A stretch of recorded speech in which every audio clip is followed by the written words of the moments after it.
What's up? What's up? Just, What's up? I knew you were gonna do that. I knew you were gonna do the Martin thing, dude.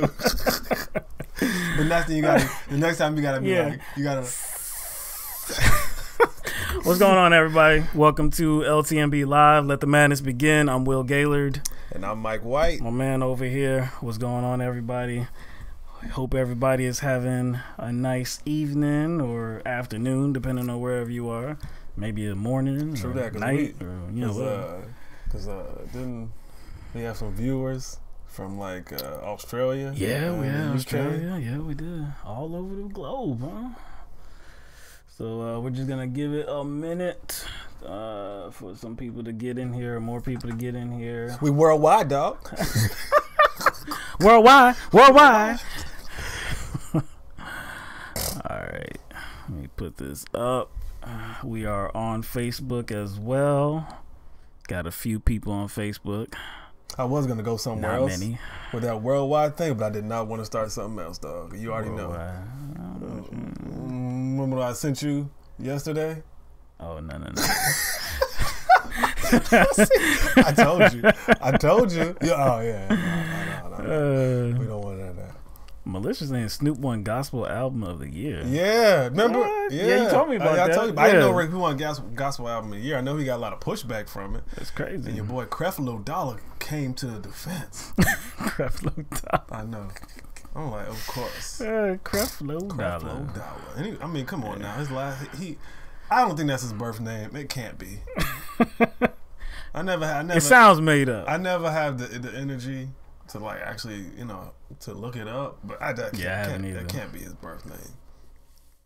Nah, especially because his whole ministry surrounds like that whole prosperity, that dollar. This mug actually joked about putting machines in the front of his church that would prevent people from coming in if they didn't like pay a tithe. Oh my gosh! And that he's like they swipe a card, and either it's like the card is connected to some sort of account, and it would he said like it'll be like red going off.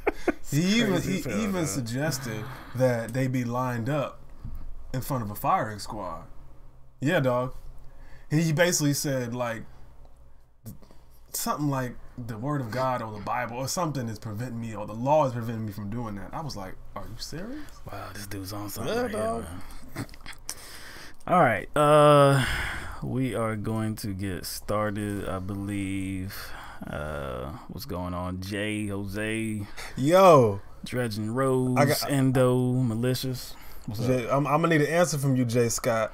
Were you on a live stream with Michael Brooks and Benjamin Dixon a couple of days ago? I saw a Jay Scott in the chat raising hell. Really? Ruffling like I saw a Jay Scott, and it did have the same icon for their user profile, and I was like, I bet you that's Jay Scott. Yeah, I told you. I knew it. I said, I bet you that's him. Y'all was cheering you on too. Was that the one you got blocked from, dude? Because there was they were being kind of problematic to me, man. I didn't like the way that was going. I mean, I listened to Michael Brooks a lot and Benjamin Dixon a lot too, but man, I was like, some of the stuff they were saying, but I knew that was him. Yeah, he said sometimes he thinks they wrong. Yeah. What's up, Zaire? All right, we're gonna get going. Got a whole 5 people up in Facebook, so really pushing the envelope there. Facebook. I mean, it usually will get up to the 7.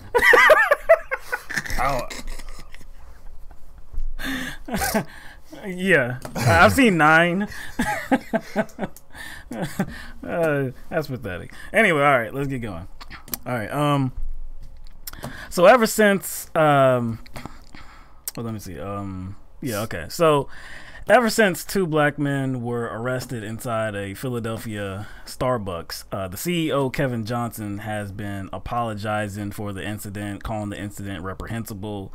And on Wednesday, it was the executive chairman of Starbucks' turn. His name is Howard Schultz. So he had an interview on CBS, and he spoke with CBS's Gayle King. And he said, I'm embarrassed, ashamed. I think what occurred was reprehensible at every single level. I think I take it very personally, as everyone in our company does, and we're committed to making it right. The announcement we made yesterday about closing our stores, 8,000 stores closed, to do significant training with our people is just the beginning of what we will do to transform the way we do business and educate our people on unconscious bias. So also in this interview, he actually broke some news. So according to Schultz, the store manager in Philly who called the police on these two black men, she is no longer with the company. Now, we didn't know that before because the reports were that she was not at that store anymore, but nobody knew what happened to her. Yeah, so like the vagueness of it kind of led us to believe that she was just like transferred. Right, to another store, maybe another position. We had no idea. But Schultz said that that she is no longer with the company. He also said, though, that he believes that she is interested in actually sitting down with the two men that were arrested.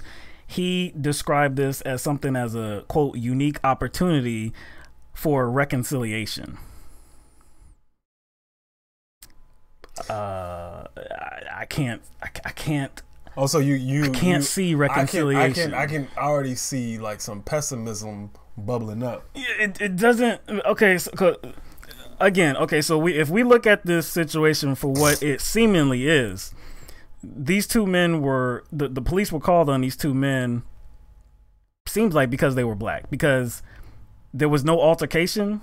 There was no confrontation. There wasn't these men being unruly. They weren't being loud or anything like that. They just had not ordered anything, and they asked to use the bathroom. They were, they were denied, rejected, but there was nothing else that happened. So yeah, you would only be led to believe that it was because they were black. And then they did not like object to not being able to use the restroom when they came in. They were like, okay, and they sat down, and the barista immediately came, from behind the counter. Immediately. They just sat down, and she immediately came from behind the counter and did the whole, can I help you thing? Right. With the whole, like, can I get you anything? Kind of, like, trying to, like, mask her dissatisfaction with them being there. Because that's what people do. That's like a tactic that people like. Can I help you, or do you need some help? So it seems like she definitely had a bias against these two gentlemen because of the pigmentation of their skin.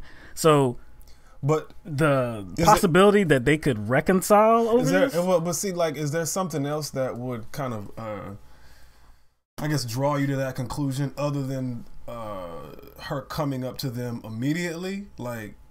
Maybe like, is there like a timestamp or a timetable or a timeline as to how long it took for her to call the law enforcement? Yeah. So so first of all, that was on Wednesday, the interview with the executive chairman Howard Schultz. So today on Thursday, on ABC's Good Morning America, the two gentlemen actually appear for an interview. Their names are Sean Nelson and Dante Robinson. So we have a clip of that interview that we can show you now. Dante, you both walk in, you get a table. Rashawn, how long was it before you asked to use the restroom? Immediately, as soon as I walked in. And she stated that they were for paying customers only, and I just left it at that moment. And the response was, you have to buy something. Yes. Then you go and find Dante. You're at the table. What happened next? We're at the table. We sit down. We're just talking amongst each other. She then comes from around the register, walks up to us, asks if, she can help us with anything. Can we start with some drinks or water or something like that? For when we have bottles of water with us. So, we're fine. We're just waiting for a meeting. We'll be out really quick type thing. And that was it. So approximately 4:35, you arrive for a 4:45 business meeting. According to 911 accounts, a call was placed at 4:37, approximately 2 minutes after you arrived, to 911. What did you think when you saw police arrive, Dante? You can't be here for us. So when they do approach you, what do they say and how do you react? Well, initially, as soon as they approached us, they just said we have to leave. There was no question of, Was there a problem here between you guys and the manager? You know, what happened? When you were arrested, did they tell you what you were being arrested for? No, not at the time. He wasn't read any rights. Nothing. Just double lock, handcuffs behind our back, and escorted out and put into a squad car.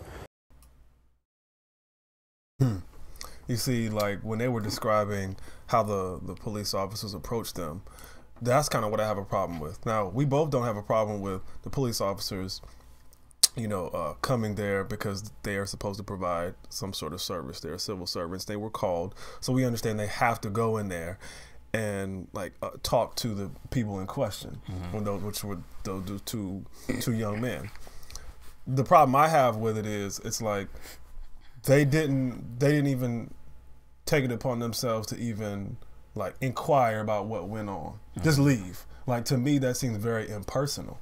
And the fact that they, you know, put them in handcuffs and didn't read them their rights, didn't tell them why they were being arrested, and ultimately those charges were never filed on those two gentlemen. So I think the whole thing seemed a bit impersonal. Like, you know what I'm saying? I just think that there should have been a little bit more communication. And I think I said this the last live show.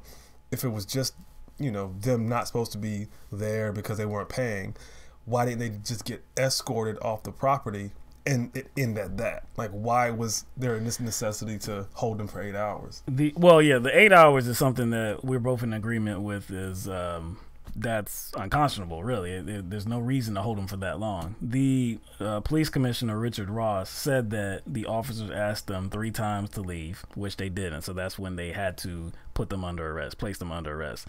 The whole, you know, could they have been more communicative, or you know, could they have communicated their position better, or asked questions about what was going on? Like, why are these gentlemen being asked to leave? Was there a disturbance, this and that? I don't know. That I don't know. Like, is that part of their responsibility? Procedure. You know, is that protocol? I have no idea. But see, like I said, I personally been involved in situations like that many times, and that's actually how a lot of law enforcement officers behave. They just don't come and just don't have any kind of inquiry, like, as to what went down. Yeah. Like, there was, I mean, I can name 3 or 4 situations that I've been personally involved with having to get somebody off private property, or a situation where there was like a homeless man just chilling in front of the building. The cops came and they had all these questions. I'm talking about they had all these questions before they even wanted to approach the situation. And they had more questions once they approached the individual, regardless of what situation it was. So if that's true, again, even if it's not policy that they do that, it just seems as if they would want to do that. Right. That's all I'm saying. The thing that struck me about those two being interviewed and their comments is that what happened immediately as soon as they got into the establishment is that one of them asked to use the restroom, the other one went to the table. He was rejected, and then he went back to the table. The store manager came up and said, hey, you know, can I start you off with something, water, blah, blah, blah. You know, are you going to order anything? They said, nah, you know, we're just waiting on a meeting. Shouldn't be too long. You know, we already have a bottle of water. We're good. So there was no altercation between the employee and these two. They had no idea that she was going to call the police on them. She went back, I guess, to behind the counter, and she placed the call about 2 minutes after they even arrived. Yeah, I mean, my goodness. And then when the police came, they thought, well, no, it definitely can't be for us. If you're listening to what he was saying, he was like, they can't be here for us. The only reason, you know, he would think that is because the barista did not inform them, hey, I'm going to call the cops. Nope, didn't give her a heads up or nothing like that. And there was no problem to them. They had no idea there was a problem. Because, of course, like, what are they doing wrong? Everybody that goes to Starbucks knows that meeting places, I mean, that's a meeting place. That's a meeting ground. Mm-hmm. So that's even, I believe that's even on the website. They label it as somewhere where you can have a meeting at. It's like a community environment, right? Come chill out. Right. You know, use free Wi-Fi. You know what I'm saying? So they didn't think they were in the wrong. I mean, because they didn't do anything wrong. So the possibility of a reconciliation, I think, is just slim to none. If they do agree to having a meeting with the store manager, you know, maybe they do, maybe they don't, whatever. whatever, if she's sorry about it, because he said that the executive chairman, Howard Schultz, said that she's regretful about them being arrested. But he also said that he believes that it only happened because they were black. He doesn't believe that it would have happened if they were two white men. And to me, like, regret doesn't mean much. Nah. To me, I mean, that might sound a little bit cold-hearted, but to me, like, regret doesn't like mean much. Like, I just want to understand, like, how she reflects upon this situation. And if you heard the 911 call, like, which we have right here, let's play it for people. 12/2018, 16:37 and 46 seconds. Philadelphia Police, Operative 363, how may I help you? Hi, I have two gentlemen at my cafe that are refusing to make a purchase or leave. I'm at the Starbucks at 18th and Spruce. All right, police will be out as soon as possible. Thank you. Bye. Thank you. Like, that, and that's all she said. They're refusing to make a purchase or leave. Now, again, we don't know, like, all the details to the interaction. There may be some details that, they were leaving out. But the way she said it, she says they were refusing to make a purchase. Regardless if that's the case, why would that be an issue? Why would that be an issue? Like, it just sounded like she was almost, you know how people do. Mm-hmm. Like, when they make that threat, I'm calling the cops. Mm-hmm. But it doesn't sound like she made that threat. So it was all in her head. It just sounded like she was just trying to, I guess, do it out of spite or get back at them for some reason. So like you said, it's in her head. Like, the altercation all happened in her head without them having any knowledge of it. So I'm going to call the cops. And it's almost like I'm going to call the cops and, like, see how they like that type of attitude. You know what I'm saying? Like, whatever. But like I said, we'll see. They did have the meeting with the CEO, Kevin Johnson, and they're per this interview that they did with Good Morning America. They didn't really reveal the details of what was discussed at that meeting, but they said it was going to be ongoing. So we'll see how this situation keeps playing itself out. All right. So on Wednesday, UN Ambassador, was this Wednesday or Tuesday? No, this was yesterday, right? Yeah, it was yesterday. It was like the whole thing started like on Monday, I think. Right. So anyway, UN Ambassador Nikki Haley rebuffed any claim that she was confused about the comments she made about, she was asserting that there was going to be some new Russian sanctions that were going to be announced on this past Monday. She said that on a show on CBS on Sunday morning. Now, if you remember, it was President Trump's top economic advisor, Larry Kudlow, that said, quote, there might have been some momentary confusion about that concerning Haley, because on Monday, the White House press secretary, Sarah Huckabee Sanders, said that, this was something that they were going to be looking at, but there was no definitive new sanctions that were going to be announced on Russia. So it put Nikki Haley in this position as where she was, I guess, was this just coming from her? Did she get direction to say this? Or, there was just confusion about why she said this, but the administration wasn't backing her up. So, per a statement that she gave to Fox News' Dana Perino, she said, quote, with all due respect, I don't get confused. So that's a pretty blatant statement. She's certainly defending herself and saying that I didn't get confused. This was information that I received from the administration, and I went with it. So Larry Kudlow, he told the New York Times, quote, she was certainly not confused. I was wrong to say that. Totally wrong. He also said, quote, she was following policy as she knew it. The policy got changed late and she wasn't told. So if that was the case on Wednesday, wouldn't that have been the case on Monday? So it would make his statements like contradictory, because again, if that's the case now, when this apology came, that would have been the case on Monday. You know what I'm saying? He would have known that I guess the strategy had changed going forward, but that she wasn't privy to that knowledge. She wasn't privy to that knowledge. I mean, like, I guess from the jump, I think both of us, if we were going to pick somebody, like pick a side on this little kerfuffle, I think both of us were leaning towards Nikki Haley. Heavily. Even though we don't necessarily agree with her worldview and whatnot. She doesn't seem like somebody, or seem like the person that would drop the ball on this. No. You like, if you're thinking that somebody is like fudging the truth, I would lean more towards Trump than I would Nikki Haley. But regardless of the apology, though, like, that still doesn't explain why the ambassador to the United Nations was left out of such a crucial conversation. No, that doesn't explain that.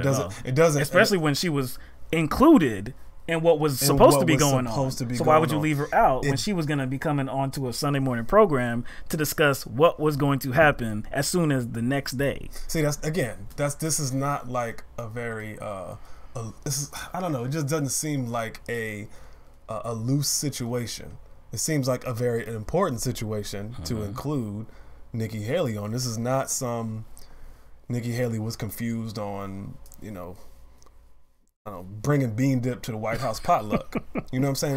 It wasn't like that. This is about foreign policy. Yeah, man. So there's obviously some sort of side conversations going on without Nikki Haley.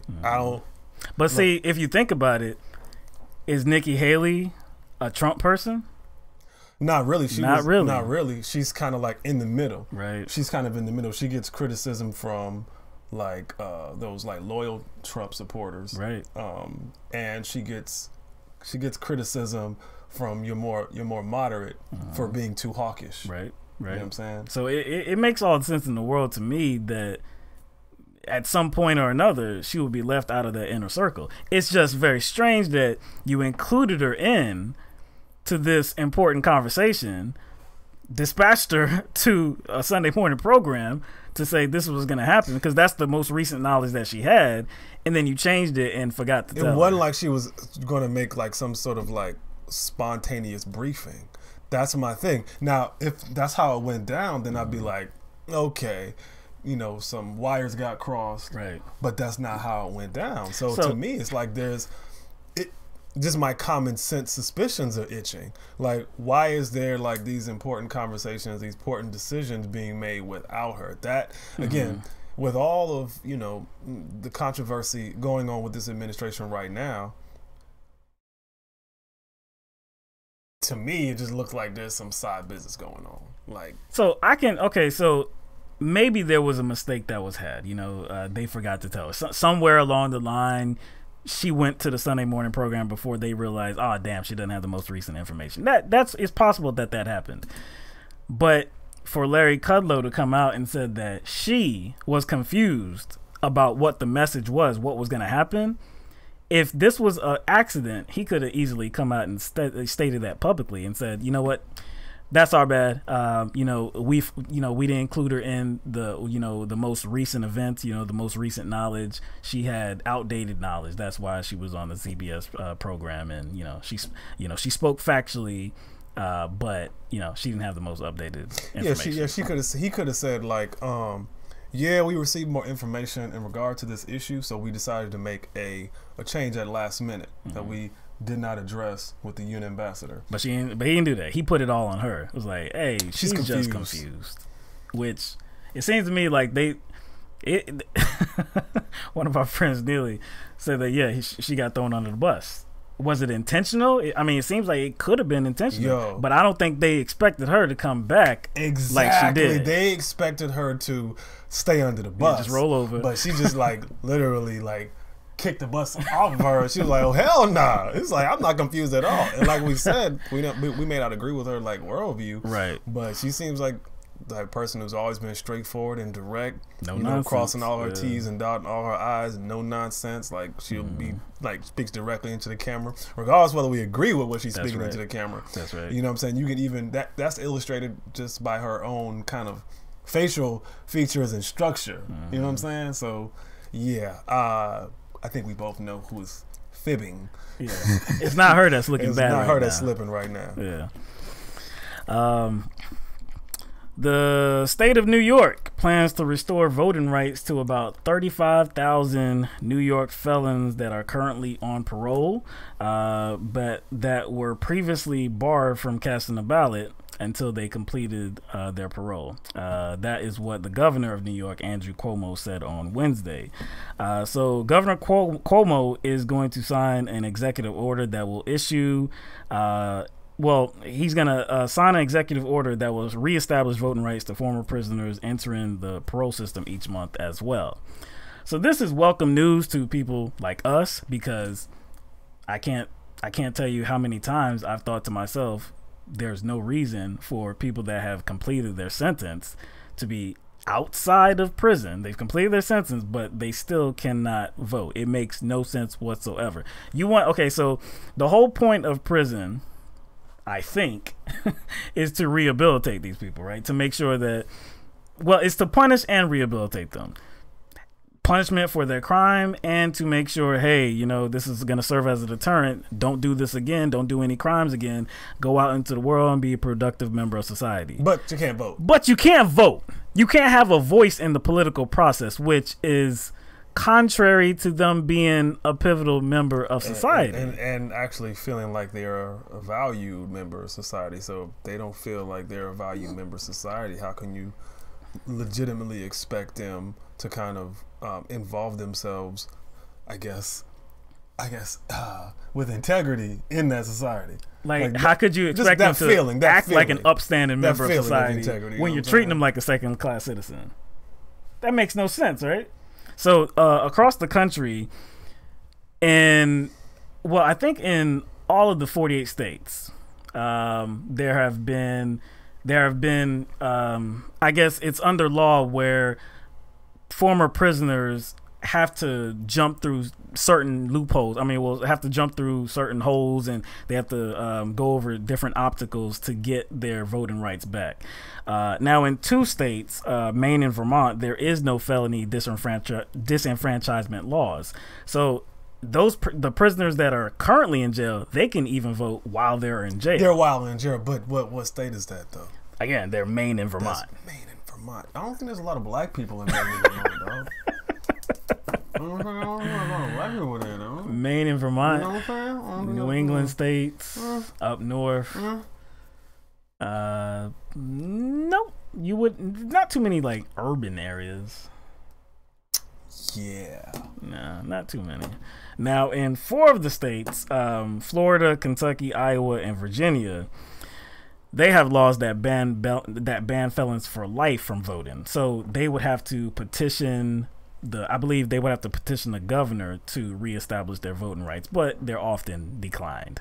And when I say often, all the time. Yeah, like all the time, they don't get their voting rights back. Yeah, I'm just like, is there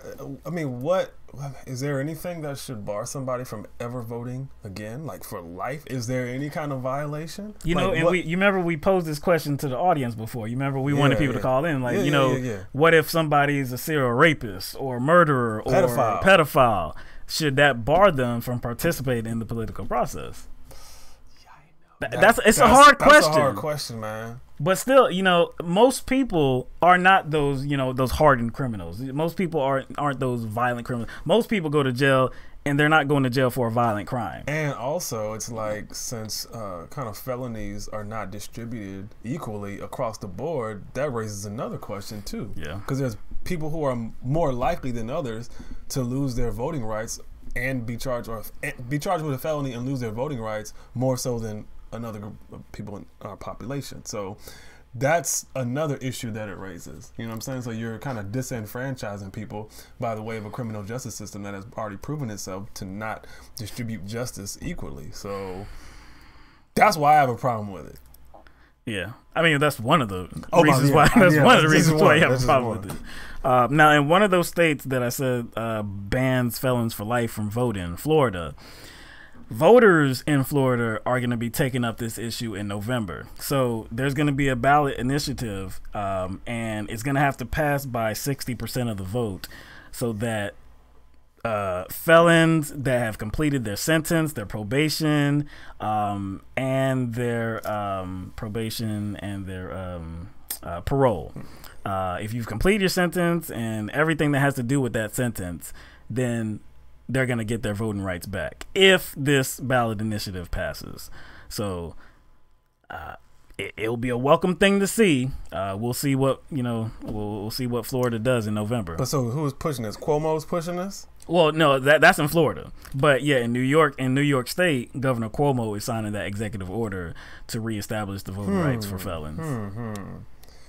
This seems like a very progressive or like a very leftist move by Cuomo. Could it possibly be because he's being challenged right now?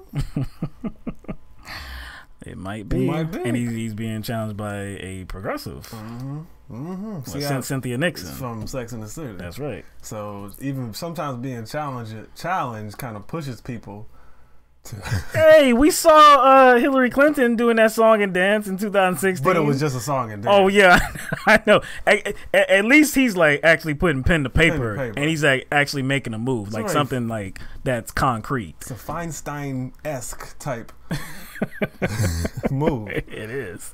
But like I said, it's a good thing. So we may not, some people may not agree with everything that Cuomo does, but this is a good look. Even if he was forced into doing it because he felt like, hey, I need some progressive chops to show people. Isn't that what we do every day though? Try to force politicians to make the right decisions. So I mean, exactly right. So yeah, if this is the way it has to happen. Maybe the people that we actually want in office may not like get there, but the people who they're running against might be challenged to at least, you know what I'm saying, push them forward. Yeah. And I'm glad that it's not just a one-time deal too. It's not just these 35,000 that are currently on parole. It's people every single month entering into that parole system that are gonna get their voting rights back too. So this is, like I said, this is a welcome. Well, this is welcome news to the state of New York. So, all right. With that, Facebook, all of y'all 4 of you. You know what I'm saying? We love all 4 of you. Yeah, we love you now. Straight up. But we gotta cut you off. We gotta go. So we're gonna continue the rest of the show on YouTube. The link is in the description box. We have a lot more to talk about. We have a police shooting to talk about. We have a possible treaty, a possible end to the Korean War to talk about. Weapons ban for a community. Yeah, we have a lot more to talk about. So we hope that you do join us. I keep forgetting like what camera to look at, man. Anyway, but we hope that you join us, and we'll see you over there in just a few seconds. All right, peace out. I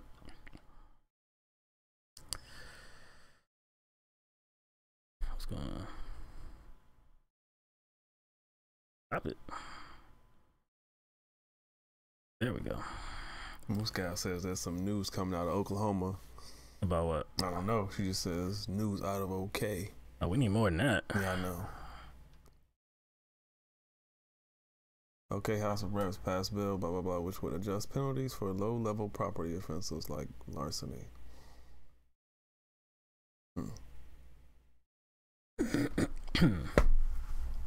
Scroll up. Oh, that was it right there. Yeah. Cases, yeah. Bill Criminal justice reform. Yeah, we'll have to get into that later. Yeah, because I don't know anything about that. All right. So let's get into the next topic. All right. So let's go to Siwatu. Right. All right.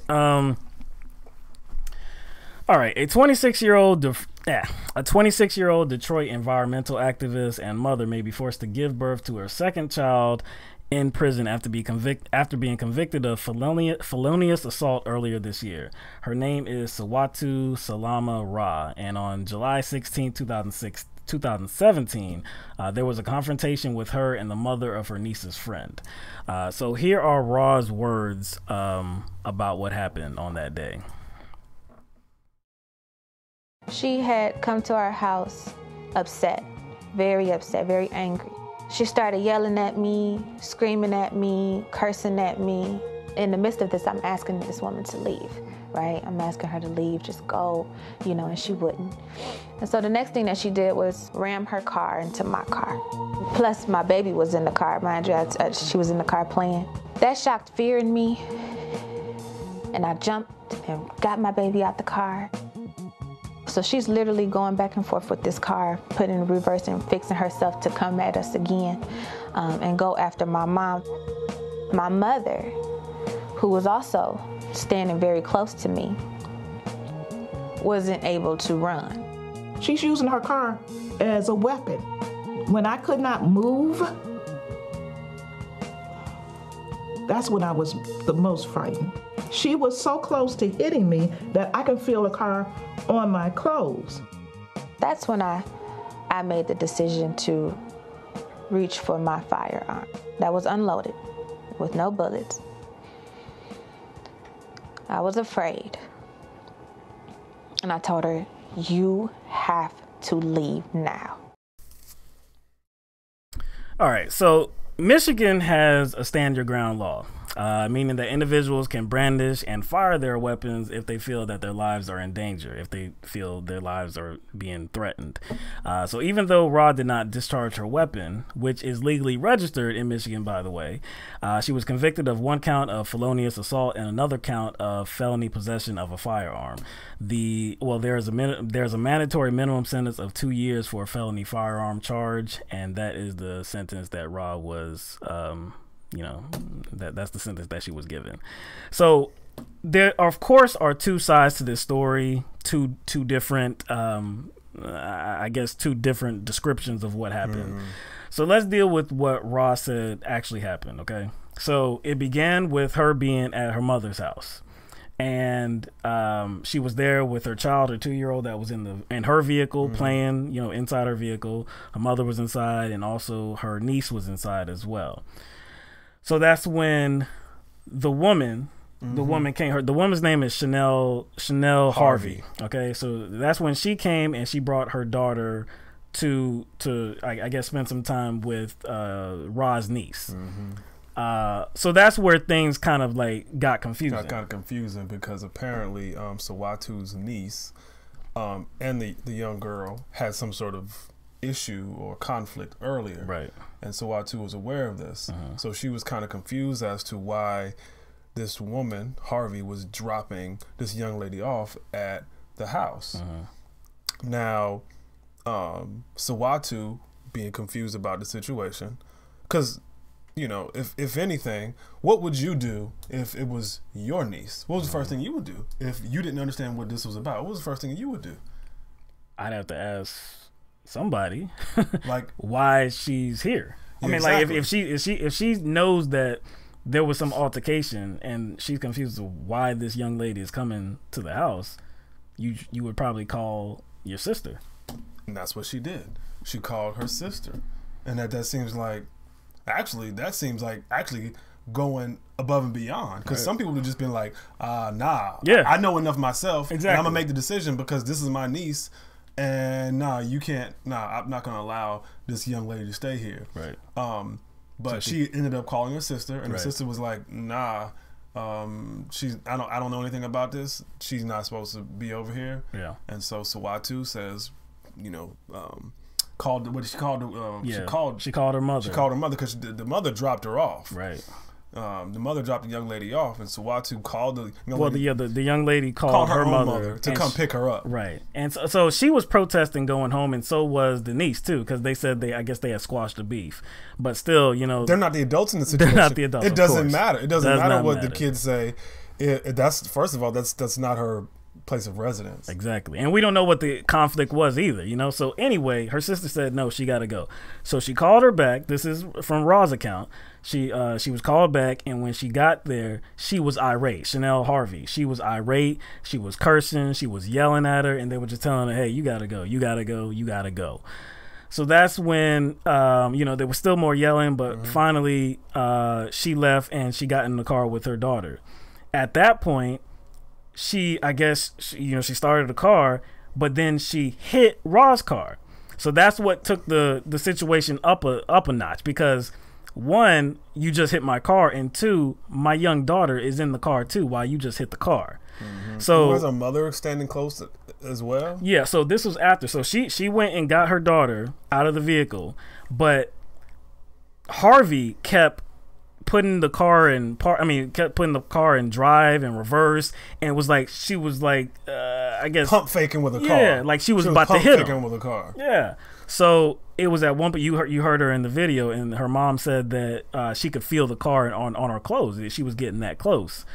So this was like, okay, well, she's using this car as a weapon. Okay, let me grab my handgun from the car. So she grabbed her handgun from the car, and she did point it at her, right? So she brandished the gun, she pointed at her. Now the gun was empty. There was no clip in the gun, there were no bullets in the gun, but she pointed at her.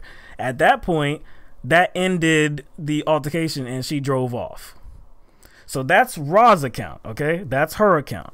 Now, Chanel Harvey has a totally different account. So what she says is that when she testified at trial, she said that it was Ra who escalated the situation. It was Ra that was immediately cursing at her and yelling at her to go. You need to go. She said, you got to go. Bye, girls, and stuff like that. So she got her daughter. She got in the vehicle, but it was Ra that was still yelling and screaming at her. And then when she came out of the house, she immediately went to her car and got her gun and pointed at her. So at that point, that's when Chanel Harvey was scared now, and she was trying to get out of that situation very quickly. So she admits to hitting the vehicle, but it was because, I guess she was in a rush. Yeah, in a frantic state. She was trying to. She was just afraid for her life and trying to get away. And if you're trying to get away from a situation where somebody's pointing a gun at you, you might not be too accurate trying to back up. That's correct. That's where she claims that's how she claims, the collision CA2's car was struck in that moment. Right. So at the trial, she said, in the midst of me moving out of the way again, I did hit her car. It wasn't on purpose. I moved it to get out of the way. When you get a gun pointed at you, you're going to get out of the way. So that's her account, right? Now, what's interesting about this is that even though she said this was a frantic situation and she felt that her life was being threatened, Chanel Harvey, she still found the time to snap 3 pictures of Ra holding the gun. So instantly, to me, that's a contradiction. If you are so disoriented emotionally that you can't even drive and accurately back out, or wherever she was, whether she was on the street or on the driveway, in the street. Mm-hmm. If you're so emotionally disoriented that you are striking cars, then how are you able to maintain the dexterity and the motor skills to snap 3 pictures? That's my question. That's a very valid question to ask too. So right after she left the scene, Chanel Harvey, she immediately went to the police to the police department, and she filed a report against Ra for pointing the gun at her. So this is per the Detroit Metro Times. Attorneys say Ra filed her police report several hours after Harvey, but it wouldn't be until 3 weeks later, when a SWAT team raided Ra's Macomb Township house, that she would learn that the DPD, which is the Detroit Police Department, didn't care what she had to say.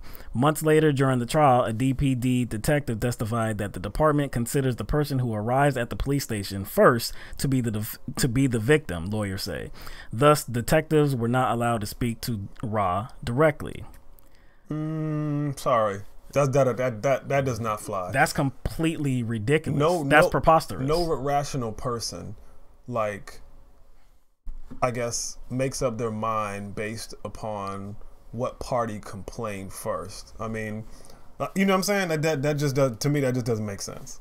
How would you, okay, so if the investigators are trying to determine what happened, how would you know what happened if you're not going to speak to Ra with an open mind and be objective about the situation? Because all this is right now is a she said situation. You don't know what happened. There's no video, there's no surveillance video, nothing like that. It's just one claim versus another claim, and both of them are citing somebody, the other person's at fault. She filed a report first, therefore that's how it happened. That's how investigations work. Investigations work. Well, it's in the word. It's an investigation. So you go and question all parties involved, right. even if it's the one that's supposedly the aggressor. You question all parties involved. You go to the scene of the crime, right? And Siwatu didn't know she was being arrested until 3 weeks later. To a SWAT team, nobody came and questioned her. Again, that just doesn't make sense. Regardless of, even if you think she's guilty or something, it still doesn't make sense. Because how could you do a thorough investigation when you're only receiving one side of the story? There's no way this makes sense. Again, a person or a department, whatever, or the investigator, to me, would have to have some kind of bias or prejudice guiding them in order to actually approach a situation like this. I'm not saying whether bias or whether prejudice is drawn from or comes from, doesn't matter in this case. It just doesn't make sense for investigators to approach it like this. It just seems as if they just created the entire process of how this event occurred. It seems like based off of the initial report, and then that's it. It seems like they had pictures. They had evidence that Ra was pointing the gun, or that she was holding the gun. I don't know if she was pointing the gun in the pictures, because I think Harvey at one time said that she put it to her side when she was taking the picture. I think that's what she said. But anyway, you could see the gun in the picture. So you have this solid proof that there was a gun present and that Ra was holding it. You don't have any proof that, I guess, Harvey intentionally struck her car. And you have no proof that it was that it was Harvey that was escalating the situation. Yeah, you don't. That does not, I guess, give you a complete picture of what went down in that scenario. So Ra said about the trial, she said, quote, "The prosecutor convinced the jury and the judge that I lacked fear, and that's not true. I was so afraid, especially for my toddler and mother. I don't believe they could imagine a black woman being scared, only mad." So her attorneys are asserting that there was some racial bias in this case. Now, we cannot verify if Chanel Hart is white or black. We don't know exactly what race she is. It sounds like, the different articles, the different accounts that we saw, it sounds like that's the case, though. It sounds like Chanel Harvey is white. To me, it wouldn't matter. It wouldn't matter. I'm just saying that if they're citing the racial bias. Not necessarily. I don't think necessarily they're citing racial bias because of the two individuals involved. The two main individuals involved are, classified as black or white. I think there still can be racial bias because of a perception of a particular race, no matter if the two people are of the same race. But if a black woman can't be in fear, if a black woman can only be mad, how could it be that only Chanel Harvey is being believed? Why couldn't Chanel Harvey been the mad one? Because two black people or two black women are always mad. That's the point. So it doesn't matter. You know what I'm saying? It's possible. Yeah, it's possible. We don't know the race of Chanel Harvey, so we can't comment on, I guess, that angle, if that's where the the racial bias claim is coming from.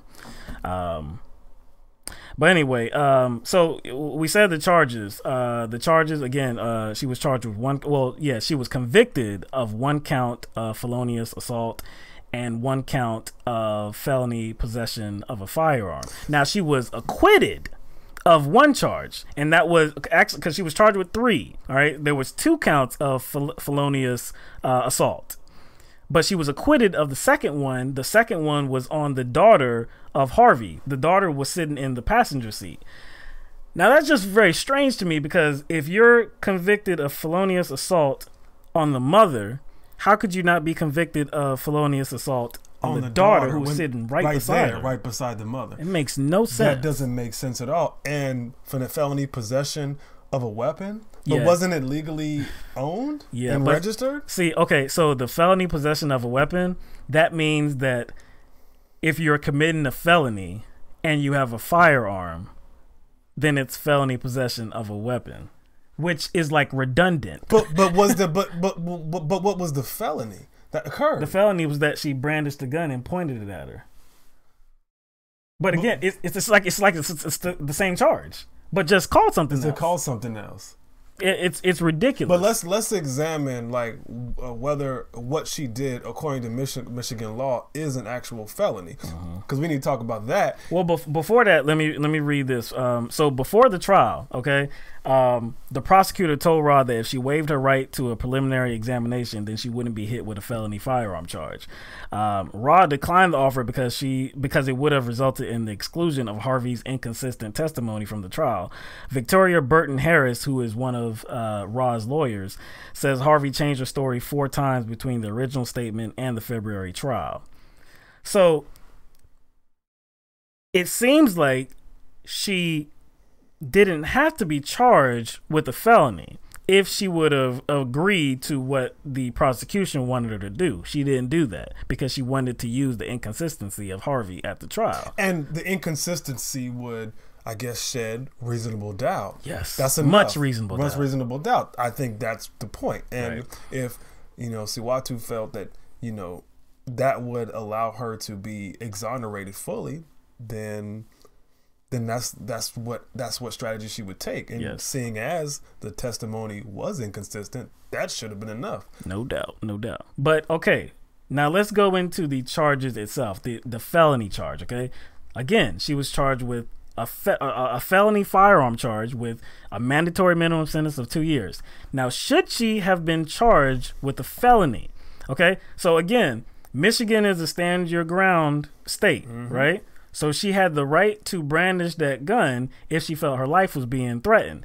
Now, the jury with their verdict, they claimed that no, they didn't believe that her life was threatened. They didn't believe that she wasn't the aggressor. They believed that she was the aggressor. So let's, for 1 second, say that was the case. Let's say that was the case and that Ra is at fault here. And she did brandish the gun. She was the aggressor. She committed a crime because she pointed a gun at somebody.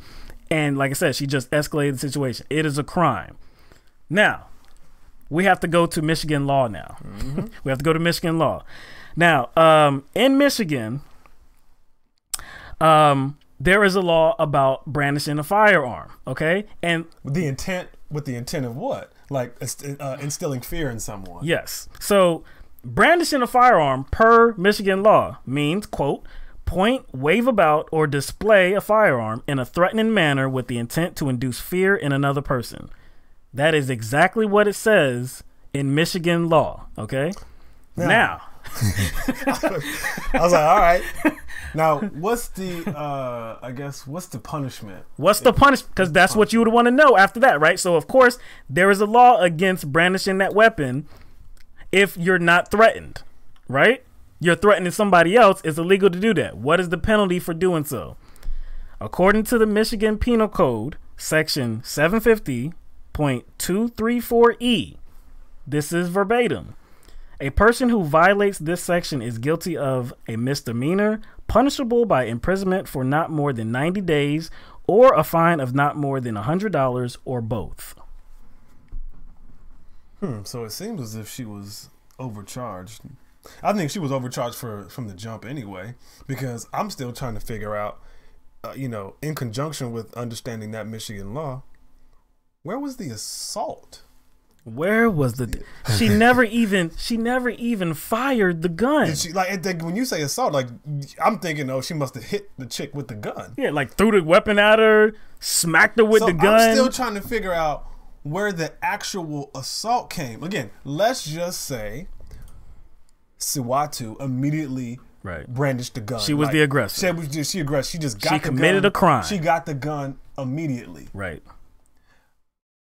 Which actually doesn't make sense because, again, her niece's friend called her mother to come get her. So obviously there was some sort of, let's say, diplomacy involved already. Exactly. I'm going to call this woman here. I'm calling the woman to come get her daughter. Right. Do you see what I'm saying? She called the woman there. She already knew the woman was coming. So it doesn't make sense as to why Siwatu would be the aggressor in this situation. And act so irrational. That makes no sense. Because she knew the lady was coming. Anyway, but forget all that. Let's just put the crime on Ra.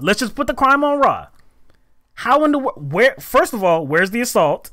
And second of all, the gun was. Why is there a felony charge? The gun wasn't even loaded. But again, even if it was loaded, she didn't even. She never assaulted her. She actually did. She didn't even like discharge it. She couldn't because it wasn't loaded. But it wasn't loaded. So I'm just trying to figure out where was the assault. So that's the first question. But the second question is, why the hell was she not charged with the brandishing offense? Why was she charged with a felony firearm charge where this is exactly what she did? She brandished a firearm, point, wave about, or display in a threatening manner with the intent to induce fear in another person. If she is guilty, then that's what she's guilty of. And the law, the Michigan law, says that is punishable by not more than 90 days or a $100 fine, or both. It does not say that this should be a mandatory minimum sentence of 2 years. But see, what they did was, in order to overcharge her, they invented another charge of assault. And we can't determine where that assault actually occurred. And it's actually inconsistent considering they dropped the assault charge to the woman's niece and not, the woman's daughter and not her. But even if that's not, even if both of those charges would have stuck, it still wouldn't make any sense. So in order to charge her with a felony for the firearm charge, they would have to say some assault occurred. But I'm still trying to figure out where the assault occurred. What are they saying is the assault? This is a gross perversion of the criminal justice system. Again, if Ra is guilty, fine. If that jury did not believe her testimony, fine. I find her more credible than Chanel Harvey, but whatever. The jury didn't. Cool. But why did you overcharge her? Why did you send her to jail for 2 years? And the judge had no wiggle room, because when you're charged with, or when you're convicted of a felony firearm charge, there's a mandatory minimum sentence. 2 years. That's it. It's non-negotiable.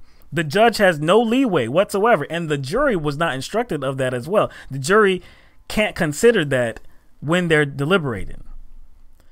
So now she's pregnant. She's due to give birth in, I believe it's June or July. And her lawyers are now working to try to find some way to get her out. Yes, and another kind of issue with this person's case is that she's a practicing Muslim. Yes. So she needs a certain accommodations. Right. And according to Siwatu's, her own reports, in regard to her experience at the jail, they're not accommodating those particular needs of hers, whether it be food and attire. Right. She also said there were times where she wasn't provided water in certain circumstances. And again, let's just say, again, if you think she's a criminal, you think she's a mad woman, you think she was angry, you think she flew off the handle, fine. That's great. But she is pregnant. Right. All it doesn't matter. You're talking about another life now. You're talking about another life now. You know what I'm saying? And there's one other aspect of this that we can address just shortly. Because upon reading this story in the various articles that we read it, we both had one question. Oh, gosh. Where was the defense at? Yo, where was her defense? Again, it took us what? I would say I had the thought after just the first article. Right. I was like, you know what, second, let me just not be that judgmental off the bat. So I was like, let me check out 3 or 4 more articles and see if there's anything that I missed. And I was like, yo, where's Johnny Cochran when you need him? And then we took you took about 5 seconds to check Michigan law. We found the brandishing law, the law about brandishing and the penalty. And then we were like, hold on, how the hell did the defense let this charge go to trial? Anyway. They didn't file a motion. They didn't appeal to the judge and said, this is clearly overcharging. This charge cannot stand. Can you even justify this charge? That's okay. If I grab somebody's booty, right? Can you charge me with rape? Apparently so. If I said, I'm going to kick your ass, can you charge me with making assault or a terroristic statement? That's overcharging. You clearly can't do that. So how in the world was it allowed to, in the world was a felony charge allowed to stand when on the Michigan books, in the Michigan Penal Code, this is clearly brandishing? no more than 90 days in jail. It just seems like, again, this is another instance where my common sense suspicions are tingling. Because one, she's an activist, and she's Muslim. Yeah. You don't think when that SWAT team came to her house, you don't think they knew that? You don't think they already knew who they were dealing with? Probably so. After that report was filed? You don't think that they already looked into her? I don't believe for 1 second they just took that report and then 3 weeks later, just off of that report, and that's all the information they needed, went with the intent of arresting her. You know good and well they looked her up. They looked up all of her activities, all of her, let's say, her political leanings. Because this took 3 weeks, right? Took 3 weeks. You think they weren't doing anything for 3 weeks? No, they were doing something. They were doing something. They weren't talking to her, but they were doing something. See, and that's the thing. Like, it all seems fishy when you find out, again, she's Muslim and she's an environmental activist. There's something else going on here. I'm not saying this entire situation was staged, but I'm saying that there may be some parties involved that use this situation in order to imprison an activist. That's all I'm saying. So, of course, this is a you know, a case, a story that we're going to be following. Again, we didn't read the case transcripts. I will say, when, like, I wasn't surprised, you know, I guess coming up upon roadblocks, but you have to pay for stuff like that. I know when I had to pay for my own arrest record. I had to, like, just to get the report. I had to pay for it. It's like, I don't know, like $2 or $3. So every place I went to go find the documents, they were available, but in order to actually get them, I had to pay for them. And actually not that much. So I might just go ahead and do that. Like, you know what I'm saying? And at this point, we don't know the inner details. You know, we know what's being reported. So it looks from our vantage point that the defense dropped the ball. That's a very polite way of saying it. I know. So you don't want to just initially come up and blame them, but just from what we know so far, based on, like, the little that has been provided us already, from Siwatu and from her lawyer, because she spoke publicly on what's the platform? Democracy Now? Yeah, with Amy Goodman. But yeah, I think, you know, there's always going to be kind of, I wouldn't say hidden details, but details of a trial that kind of don't get put in the public eye. So yeah, there's got to be some more information to add context to this case, like within the court transcripts, and that's kind of what I want to know. Like I said, my biggest question is, how did this charge stand? Did they argue against the charge itself? I need to see pictures of both cars that were supposedly taken by investigators. That's true. That's what I want to see. All right, let's move on. All right, let's go to Yarber. All right, so on the morning of April 5th in Barstow, California, police officers shot 2 people inside a vehicle, one of them fatally, in a Walmart parking lot. Diante Yarber was a 26-year-old black man and was sitting in a Ford Mustang waiting for his other passengers to come out of the store and return to the vehicle. Police were called to the scene because of a report of a suspicious vehicle. Upon arriving, police officers saw Yarber alone in the vehicle, so I'm left to assume that they also saw the other passengers return to the vehicle because, like we just said, 2 people were shot in that vehicle. So according to a statement from the San Bernardino County Sheriff's Department, officers attempted a traffic stop of the Mustang when the driver suddenly reversed the vehicle and struck one of the patrol cars. When the driver again accelerated toward the officers and struck a second patrol car, the officer-involved shooting occurred. Now, Yarber, who was unarmed at the time, there was no guns found at the scene in the vehicle. Yarber was struck about 24 times and was pronounced dead at the scene.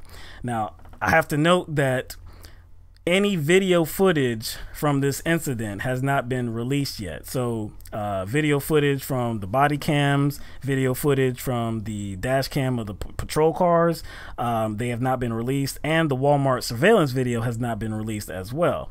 The family believes that this situation did not go exactly as law enforcement is saying that it did. They believe that Yarber was trying to get away because he was scared, and when he was reversing, the bullets were already on the way. Yarber's aunt, whose son owned the vehicle, and he was present at the time, but he was uninjured. She said that upon getting the vehicle back from law enforcement, there was no evidence indicating a collision with the patrol cars.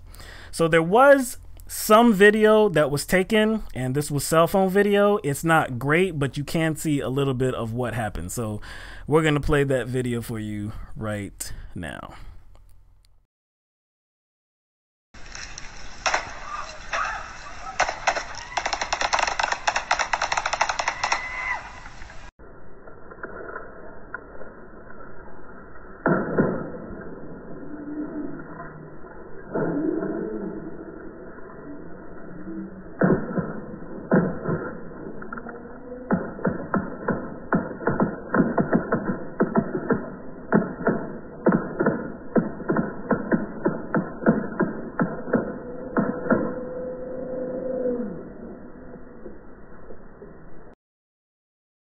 Yo, I was wondering when those shots were going to end.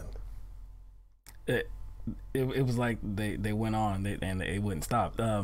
In the first, you know, when it was in regular motion, you couldn't really see what was going on, but when it was slowed down, you could see that Yarber was backing up at the time that the first bullet rang out.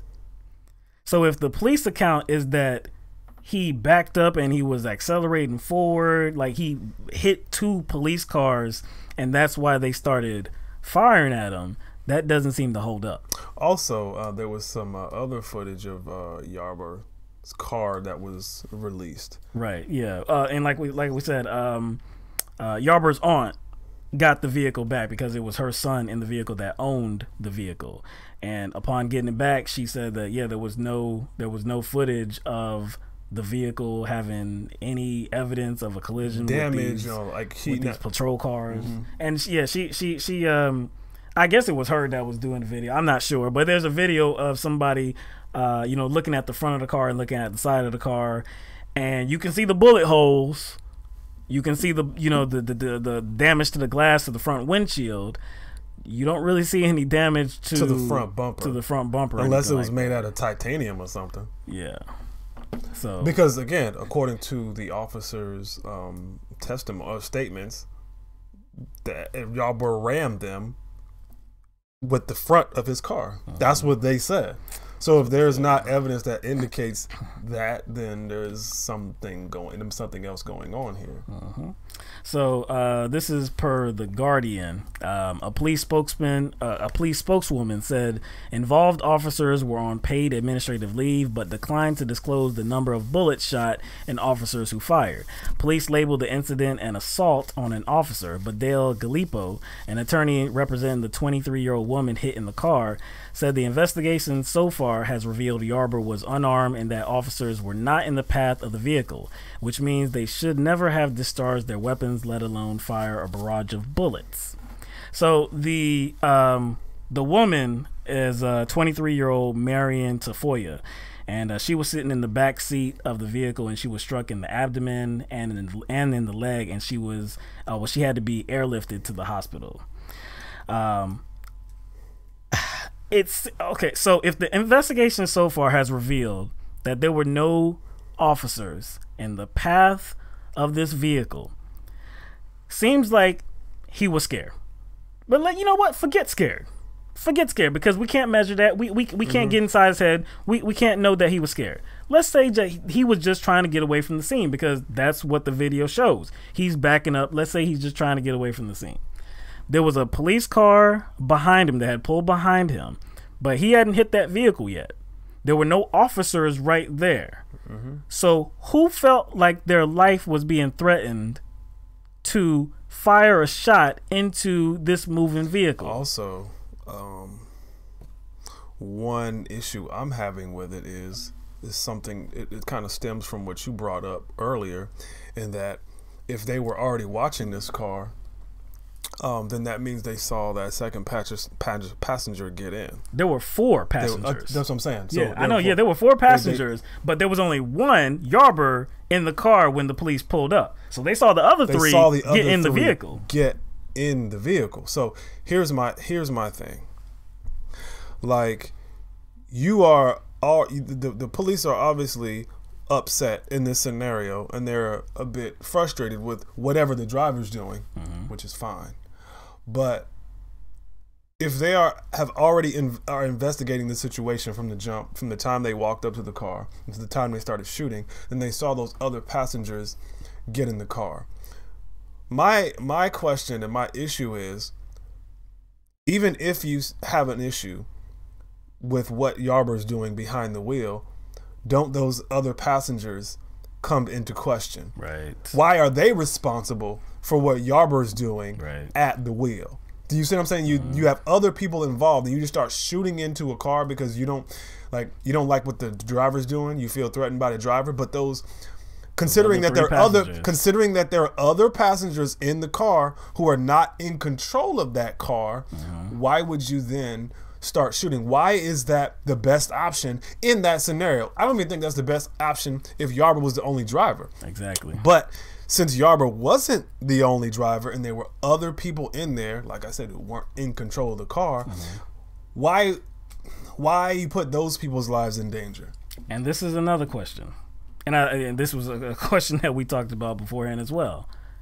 At 10 o'clock, or it was about 11 o'clock in the morning, just before 11 o'clock in the morning, at a Walmart, there is a suspicious vehicle in the parking lot. What constitutes a suspicious vehicle in a Walmart parking lot around 11 a.m.? I know it's not like it's like one of those Walmarts that's like, let's say, closes at like 11. They're not 24 hours, and it's just like a car sitting there at 2. Actually, that still wouldn't be suspicious because a lot of people, like most Walmarts, do stocking at that time. So even if it wasn't that time, it doesn't necessarily mean the car was in the wrong place. Is it suspicious for there to be a driver in a vehicle and then for other passengers to return? No. Is that suspicious? Because I do that all the time. Exactly. I do that. But it wasn't there isn't there a part of the story that kind of said that there was a possible like car theft or something? Yeah, so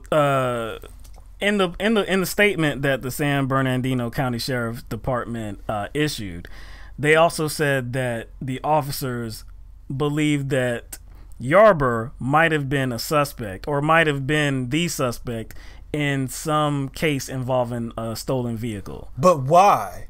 Like, you can't just say like, and see that's how a lot of law enforcement likes to get out of the situation. Right. They'll say something like, well, there have been robberies in the area, or cars get stolen, so therefore I can choose who I suspect for these cars being stolen whenever I choose to, simply because it happens. You know what? They're gonna have to produce a sketch. Not only they have to produce a sketch. What car were you looking for? Exactly, because it wasn't that car. It wasn't that car. That car was not reported stolen because, like we said before, the owner was in the car. The owner was in the vehicle with him. So again, it was his cousin. There's just too much inconsistency with the story and the scenario here, because if they were truly trying to, I guess, question Yarber about a stolen car, you would think whatever car came up on their all points bulletin would match the car Yarber was in. You see what I'm saying? So training and policy dictates that officers not discharge their weapons into moving vehicles, and it's widely accepted that officers should be prohibited from doing just that because of the chaos that it might produce and the unintended consequences, i.e.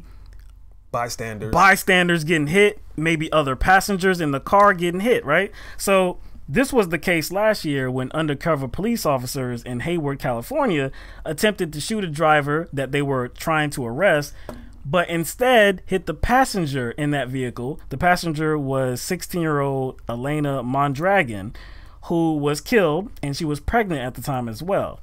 The officers claimed to investigators that they feared that the car was going to kill them. Now, I ask you a question. What do you think happened to those officers, Mike? What do you think happened to those officers? Since they said they feared for their life and they thought the car was going to be used as a weapon to kill them, I'm guessing that was enough to get them off. The district attorney accepted this argument, and they said that the shooting and the killing of my dragon was justified. So what do you think is going to happen with the case of Diante Yarber? What's crazy is like they were actually trying to arrest that person. With Yarber, there was no kind of like arrest. Like I guess he wasn't guilty of doing anything. He wasn't guilty of doing anything. They apparently just suspected of him something. So why the heightened response? They suspected him of something, but even that's suspect. Even that in itself is suspect. How do you just say, well, we suspect him in the theft of a car, but the car doesn't match up? That just, to me, that doesn't make sense. I don't even. First of all, like you said, what does a suspicious car look like? What is a I don't know what in the Walmart parking lot when 3 passengers are coming back to the vehicle. A car can't look like a this car happens can't multiple times a day. Look suspicious. Like, does the car have like a mean looking grill? No. Like, is the body of a car look sneaky? Was it where he was parked? I mean, like, because that's not suspicious either, because people park far away and they walk to Walmart. Sometimes they just park because they got something to do. Maybe they got to look for something. But according to the officer's own statement, what did they say from the jump? They said that they were attempting a traffic stop. What is a traffic stop? What is a traffic stop? Inside a Walmart parking lot. Again, the language is traffic stop. So when somebody says, anybody, or not just anybody, but somebody of the law says that they're performing a traffic stop, that means there was a traffic violation. And there was no traffic violation. Because why are you performing a traffic stop if you like? They didn't come across him. They would have stated that we, I guess, wanted to approach him because he violated this particular traffic law. But they wouldn't know that. Why would they didn't come across him. They were called to the scene. Somebody obviously said there's a suspicious vehicle inside the parking lot of Walmart. You need to come. That's why they came. They didn't see him perform any violation. So again, why the heightened response? To me, all this does is speaks to the laziness of these police officers, and we see that in multiple cases across the country multiple times. We saw that in a case in South Carolina as well, where the guy, there was like a drug deal going on, I think weed, something like that, but the guy didn't want to get arrested, so he backed his vehicle up and he tried to get away. The officer's life was not in jeopardy because he was on the side of the vehicle, but what did he do anyway? He shot into the driver's side window, not the front of the car. He was not in front of the car. He shot into the driver's side window and he killed him. So just like this, it seems like these law enforcement officers didn't want to do what their job was, and maybe they have to go on a chase. Maybe they actually have to go stop this guy. Maybe they have to go catch this guy. If he is actually guilty of something, at this point, maybe you don't know. But still, why would you use deadly force when that is obviously not necessary? Remember that sheriff? I forgot what the story was, but it involved the police chase and the shooting and the sheriff. Oh, in the different county? In the different county. And what did the sheriff say? He says, I live for this. Right. Mm-hmm. Basically, it's an adrenaline rush to get involved. Oh, and he was discouraging his officers from using their patrol cars as like a ramming machine, like a ramming tool. Basically, he was saying shoot to kill. Yeah. Don't destroy my patrol cars. Just shoot them, kill them. That's my order. You're not liable. That's my order. That's what he said. Like I said, man, this is extreme laziness and no appreciation for life whatsoever. Yeah, because even if Yarber is guilty of something, or if they felt that he was acting suspicious, but again, he wasn't armed, whatever he, I guess, felt the need to do with his car, backing up, whether he was in fear or not, there were still other people in that car. For them to not take that into account, that does illustrate the laziness that Will's talking about. The attorney for Yarber's family is S. Lee Merritt, and he said, quote, "This is the worst case of excessive and unnecessary force I have ever seen in my career. The Yarber family deserves answers in the form of transparency by the Barstow Police Department. Body, dash, and surveillance video must be turned over to my office immediately. The San Bernardino County District Attorney must thoroughly investigate and zealously prosecute the gunmen involved." I don't think that's going to happen. Zealous? What? Zealous? Does that say zealously? Yes. Whoa, that's an overzealous. That's overzealous right there. Yeah, because if you think that the prosecutors are going to zealously go after these cops, that's being overzealous. I agree, but that's being way overzealous. Considering rarely does that happen. Exactly. Considering the track record of non-prosecutions, it have to be a gross abuse and very clear. And even then, it's not like with you said, zealousness. Like you say, like you got to have like video footage, exactly, of like somebody saying, "I did this on purpose." Right? You know what I'm saying? Not ambiguous whatsoever. Like, look, these officers. Even if we saw the video, and I'm sure when the other video comes out, if the other video comes out, we're going to see that no officers were in the path of this vehicle, so their lives were not actually in jeopardy. But just for the simple fact that they thought their lives were in jeopardy, or the simple fact that they will state that their lives were in jeopardy, is probably going to be good enough for the district attorney.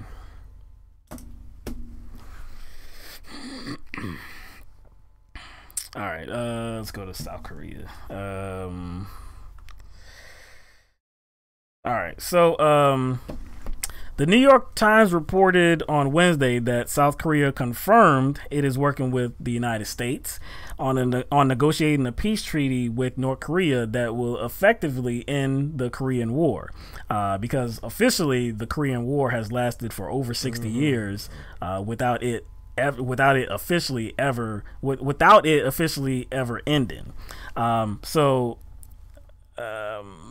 North Korea has signaled that it is willing to give up its nuclear weapons program in exchange for security agreements. Now, that's a precondition. That's not like I'm gonna give up these weapons and not expect anything in return. Right. That sounds like, y'all can't be just coming up in here. That's true. And trying to oust me. That's true. Or like do some preemptive bullshit like y'all normally do. But it still sounds very strange, because we all have seen the different comments that UN has delivered all throughout the years, and especially during the Trump administration, because Trump has been very hostile towards North Korea and towards UN. So, tempers are just escalating on both sides. So it's just a little bit strange to me that all of a sudden UN would say, okay, you know what? The United States continuously is threatening me. Trump is talking about he has a bigger button. Trump is talking about eviscerating them off fire and fury, wiping them off the map, calling them a madman. Right. So, Rocket Man. So that's kind of interesting that you said that, because I do notice a lot of people like no matter where I go, like in the comment sections, people are saying things like liberal heads are about to roll, or Trump victory. Trump is like hey, like cheering. I'm like, he hasn't done anything yet. Like, you're already giving Trump credit, but I understand why. I mean, because he's been fucking up so much. You're just looking for like any opportunity to give him credit. But who is the glue in all this? South Korea is the glue in all this, right? South Korea is the glue. Because I mean, like, not the U.S. They touched base with North Korea during the Olympics. They did. Were we there? Well, Pence was there.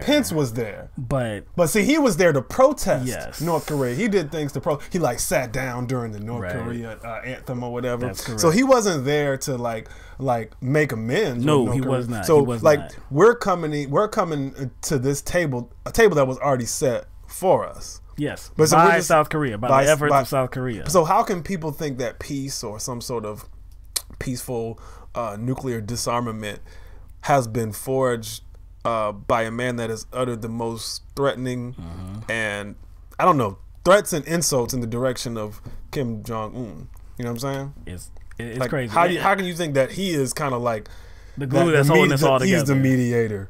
No, he's not. And like I said, this seems very strange to me. If I had to call it, I think it's going to fall apart. And don't get me wrong, I don't want it to fall apart. Don't get me wrong, like a lot of people say, hey, liberals or whatever, people against Trump, they want Trump to fail. They want to see America fail at the hands of Trump. No, nobody wants to see that. Okay, you'd be foolish to want to see that. I just recognize that Trump is just messing up all over the place. But if the nuclear weapons or the nuclear weapons program that North Korea has, if they're actually willing to get rid of it, then I applaud that, because I'm not a fan of any country having nuclear weapons. So the reduction of nuclear weapons on this globe, yeah, I'm all for that. It just seems that it's very unlikely that Un, who he has been described as being somebody that's unhinged, somebody that is a lunatic, a madman, authoritarian. Yeah, he would all of a sudden, during President Trump's administration, say, you know what, I'm going to give up the only thing that is preventing the United States from coming here and striking us. And after investing so much time, so much money, so resources on all these tests, their missiles program and testing, and but like they're just gonna just give that up. And again, I guess that declaration of disarmament comes with a precondition. He wants some sort of, let's say, some sort of security in all this. Like he used the word security, but I wonder what that involved. Does that involve like other nations disarming too? Right.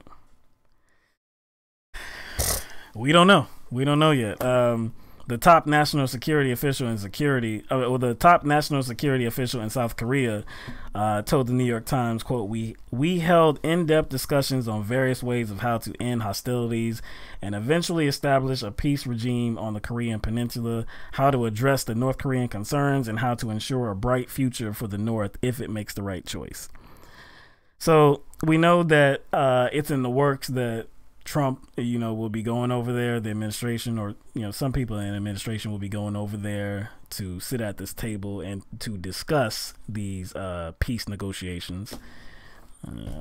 Anybody's guess how it happens. I mean, or anybody or it's anybody's guess what the results are going to be. We don't know what Un is going to say at that meeting. So. When is it supposed to be? Like in the coming weeks. It's not solidified, so it's just in the coming weeks. TBD, man. I don't know. I don't know. Yeah, this is going to be something that we're going to have to watch closely. Yep. All right. Let's go to Deerfield.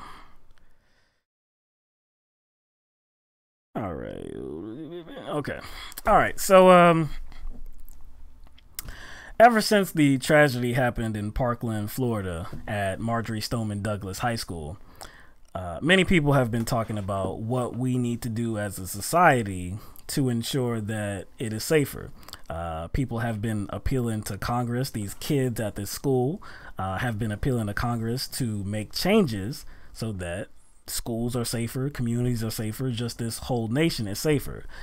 Now, Congress has ultimately failed because they haven't done a damn thing. They have not done anything. They haven't even banned bump stocks, which seems to be the easiest thing that they could do, but they haven't even done that yet. But that does not mean that communities in the nation, across this nation, are not working to do something. So Florida already tried something. That's right. Yeah, Florida. Yeah, they did make some headway. They made some changes.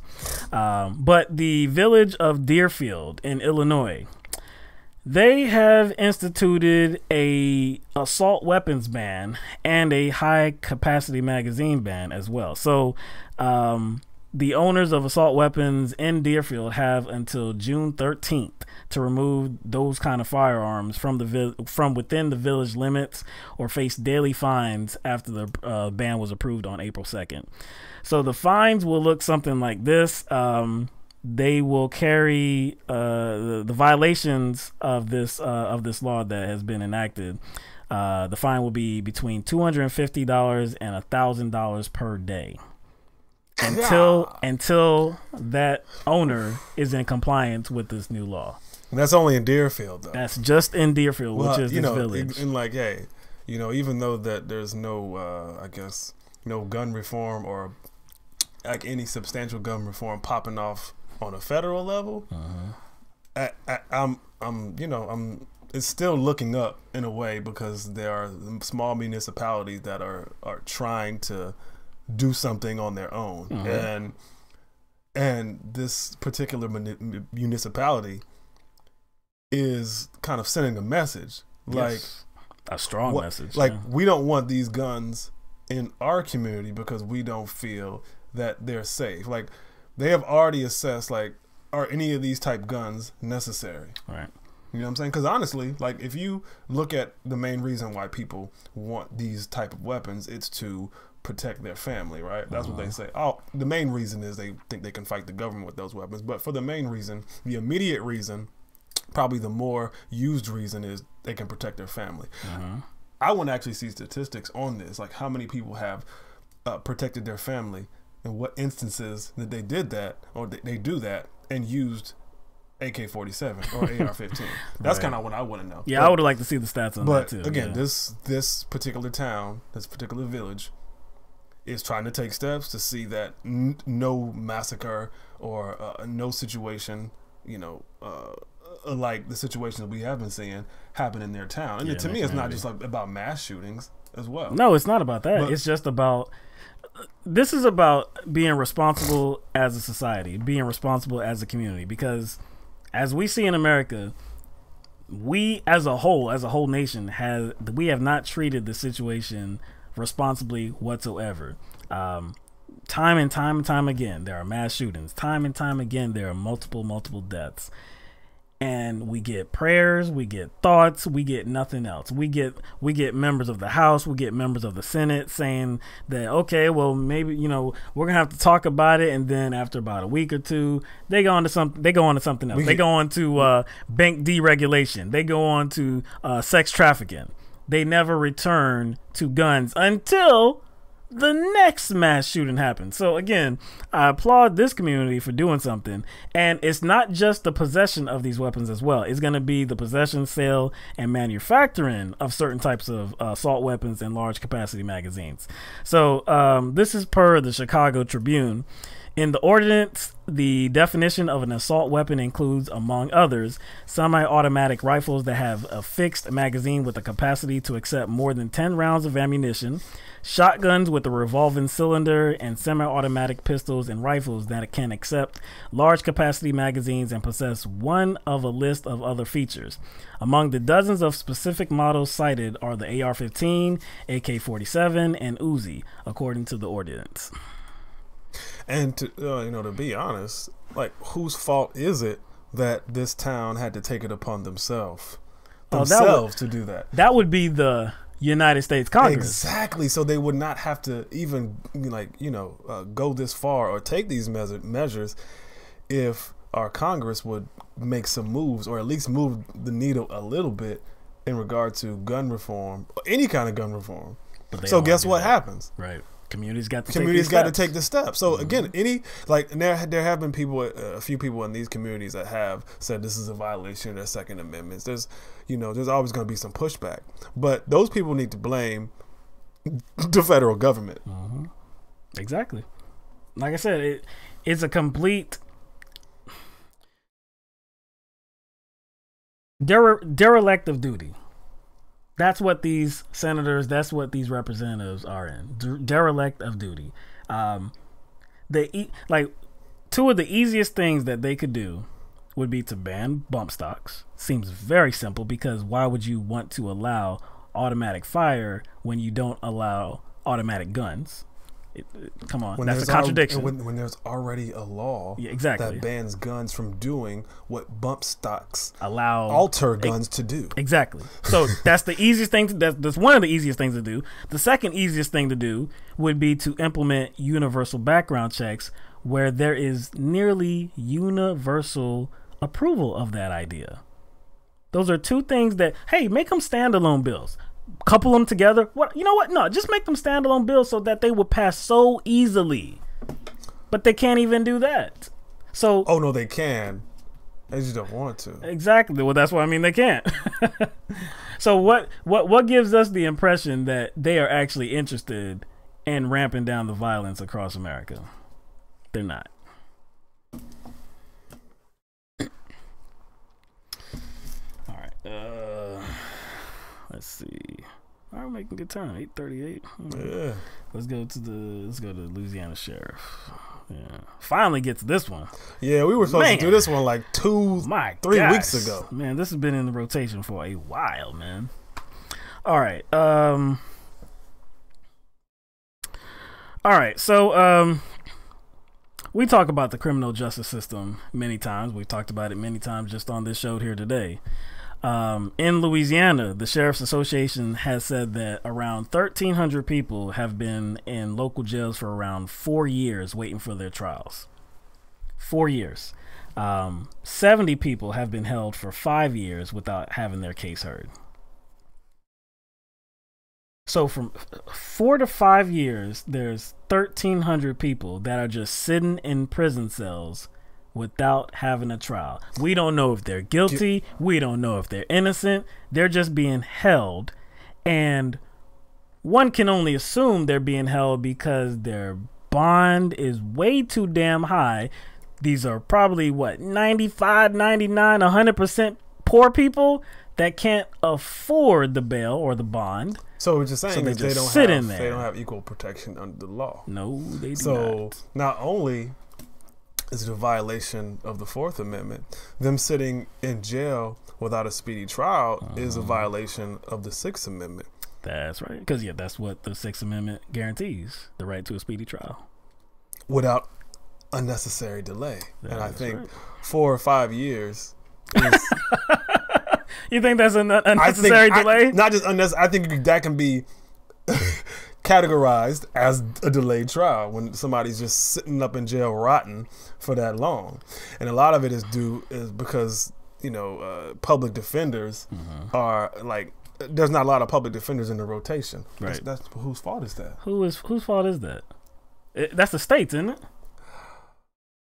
That is the state's. Now, there's one public defender. His name is Jay Dixon. He says there could be a number of factors that force someone to sit in jail awaiting trial, including the ability to afford bail. Like, really? but I'm sorry. I'm not gonna disparage all public defenders, but this particular one, he's not even pointing out the issue. He thinks the issue is just, hey, they can't afford bail. But I think going into any kind of a criminal case or charge of anyone, anyone in the community that has a charge pending, I think you can just say without a doubt that that's going to be an issue, right? That there's going to be people that can't afford bail. No doubt. Happens all the time. Off the top, yes. That is a reality. Expected. That's expected, and that's a reality that people who work in the criminal justice system should already have. But what's the other problem? What's the other problem? Is that they have this charge hanging over their heads for 4 and 5 years. That is not due process whatsoever. So if you can't find enough evidence to bring my trial up, why the hell should I have this hanging over my head for half a damn decade? You just said it. You said either they can't find enough evidence. Yeah. But why would they be digging for evidence so they could convict you, right? Right. So you think it's not just the fact that they don't have enough, there's not enough public defenders. You think that they're just letting these sit because they're just searching for more information to, I guess, attach some sort of guilt to these people who are in jail? I don't know. You think these prosecutors and investigators and these law enforcement officers, you think they are working these cases daily? Oh man, we really gotta wrap this one up. This dude's been in jail for 4 years. No, you would think that they would want to get these cases off the books, right? But you see what I'm saying? If there's not enough either public defenders or there's not enough evidence to go forth with the case, you would think, hey, we don't have the resources to deal with all this. You know what I'm saying? Let's just kind of send them through the system and get them out. And another question I have is, are any of the charges, would the punishment that they could possibly have coming forth if they are convicted, would their punishments even be 3, 4, or 5 years? 4 or 5, yeah, exactly, man. So they might have already been in jail. My goodness, longer than what the punishment for their supposed crime would be. Another thing I might have to point out is that maybe these authority figures might understand that these people that are rotting in these prison cells are worth more to them in prison than out on the streets. Wait a second. What state is this in? This is in Louisiana, right? Louisiana. That's the same state in which the local officials were disheveled and saddened by the fact that they couldn't keep the jails full. There was an article about 2 years ago. That's right. Where it's a Louisiana official. I forgot what word they used, but it was mad funny. I remember that. You know what I'm saying? They were just talking about how they were just in stress and how they were going to, recoup this revenue because they planned on having the jails full and they didn't know what they were going to do. They were just so stressed out and they were just saddened that people weren't committing crime and the jails weren't full because that's where the revenue comes from. Again, I just don't think it's a coincidence. More to them I just don't think it's a coincidence that this story is coming from that same state. Yeah, exactly. You know what I'm saying? I understand. Totally, man. Straight up, man. I'm with you. Oh, and I think I think it's called the Picayune Times. Right. They asked the sheriff's association for a list of prisoners, right? A list of these prisoners and where they're at. Did they get a response? Nope, they didn't. Didn't get a response. Nope, said they have to get back to you. Haven't gotten back to them yet. We'll get back to you on that. Yeah. See, this, of course, is going to remind me of Kalief Browder. You remember Kalief Browder, right? Kalief Browder. In New York City, right? The guy that was in jail for a number of years. He wasn't, his case never came up to trial. He was, I guess privy to a lot of bad treatment. He was in solitary confinement for a very long period of time. And when he finally did come out, Mug's head was so messed up. Exactly. He had psychological problems. He committed suicide a number of times until he was actually successful at committing suicide the last time. This is an abuse of the criminal justice system. He was in jail for 3 years without his case being brought up to trial. These prisoners in Louisiana, 4 and 5 years. What more needs to be said, man? Well, again, I can't really say much more than it just doesn't seem logical. So if it doesn't seem logical or it doesn't seem rational to keep these men behind bars without, having a trial, that must mean that they're being kept behind bars for financial purposes or for some other nefarious, I guess, purpose that lacks compassion. And it is guaranteed that these particular individuals that have been in jail for this lengthy amount of time, it is guaranteed that they do not have access to a large amount of funds.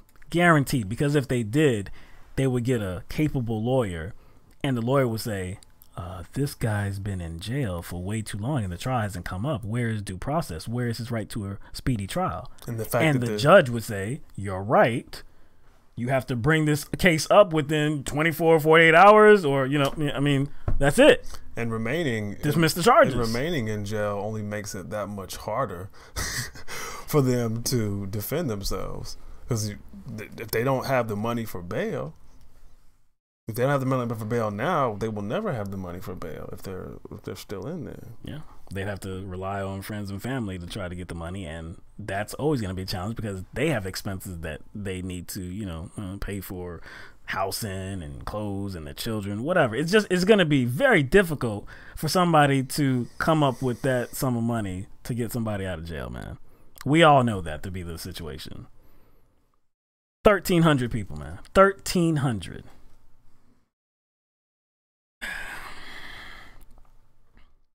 All right. Well, I think that's it. I mean, we got a few more, but what we're gonna do is we're gonna open it up for calls, and maybe we'll have some in between time to talk about one of these stories and maybe solicit some comments. Yeah. So let me put the number up for everybody. All right, so the number to call in 669-900-6833. I still haven't memorized that number. Have you? Because you don't have to. Yeah. It's always right there. That's why I can't remember none. Gold star, Mike. That's why I can't remember none of the damn telephone numbers in my phone. Man, back when I was 13, man. You knew every number. I actually had them written down on a sheet of paper in pencil. I remember this. Yep. Sitting on my dresser when I was like 13. That's right. I didn't have to look at it because I wrote them down and I remember. Exactly. I mean, it was like 20 or 30. There were a lot of numbers, man. But there were 7 numbers, 7 digits, man. You can remember that easily if you were forced to. Nowadays, you got the cell phones. I think I know 2 numbers. Yeah, I know. I don't even know your number. Yo. No. I do remember your number, but only because it's junk is mad easy. Yeah, it's mad easy. Yeah, don't give it away. But I was like, it is mad easy. That's the only reason. I was like, I remember, I know my mom and my dad's number. Yeah. Well, my mom and my dad's cell phone number, and then their home phone number. But see, that don't count because I used to live there. That don't even count, man. And it's the same number, right? Not changed. Yeah. I know. Yeah, I think I know my wife's and my mother's. That's it. I think that's the only. Yeah, that's the only 2 numbers I know, man. Straight up. All right, so we're gonna set this thing up. Let's see. Oh, wait a second. I actually do know another number. The customer service number to my bank. I can't say that. Yeah. All right, it should be up and running here. We don't have anybody in the environment so far. So what we're gonna do is we have another video that we're gonna play. This is a situation that played out recently in West Covina, California, and we put up on our Facebook page earlier today. But before even talking about it, we can just show the video, and then we'll come back and talk about it. Put your purse on your driver's. All right.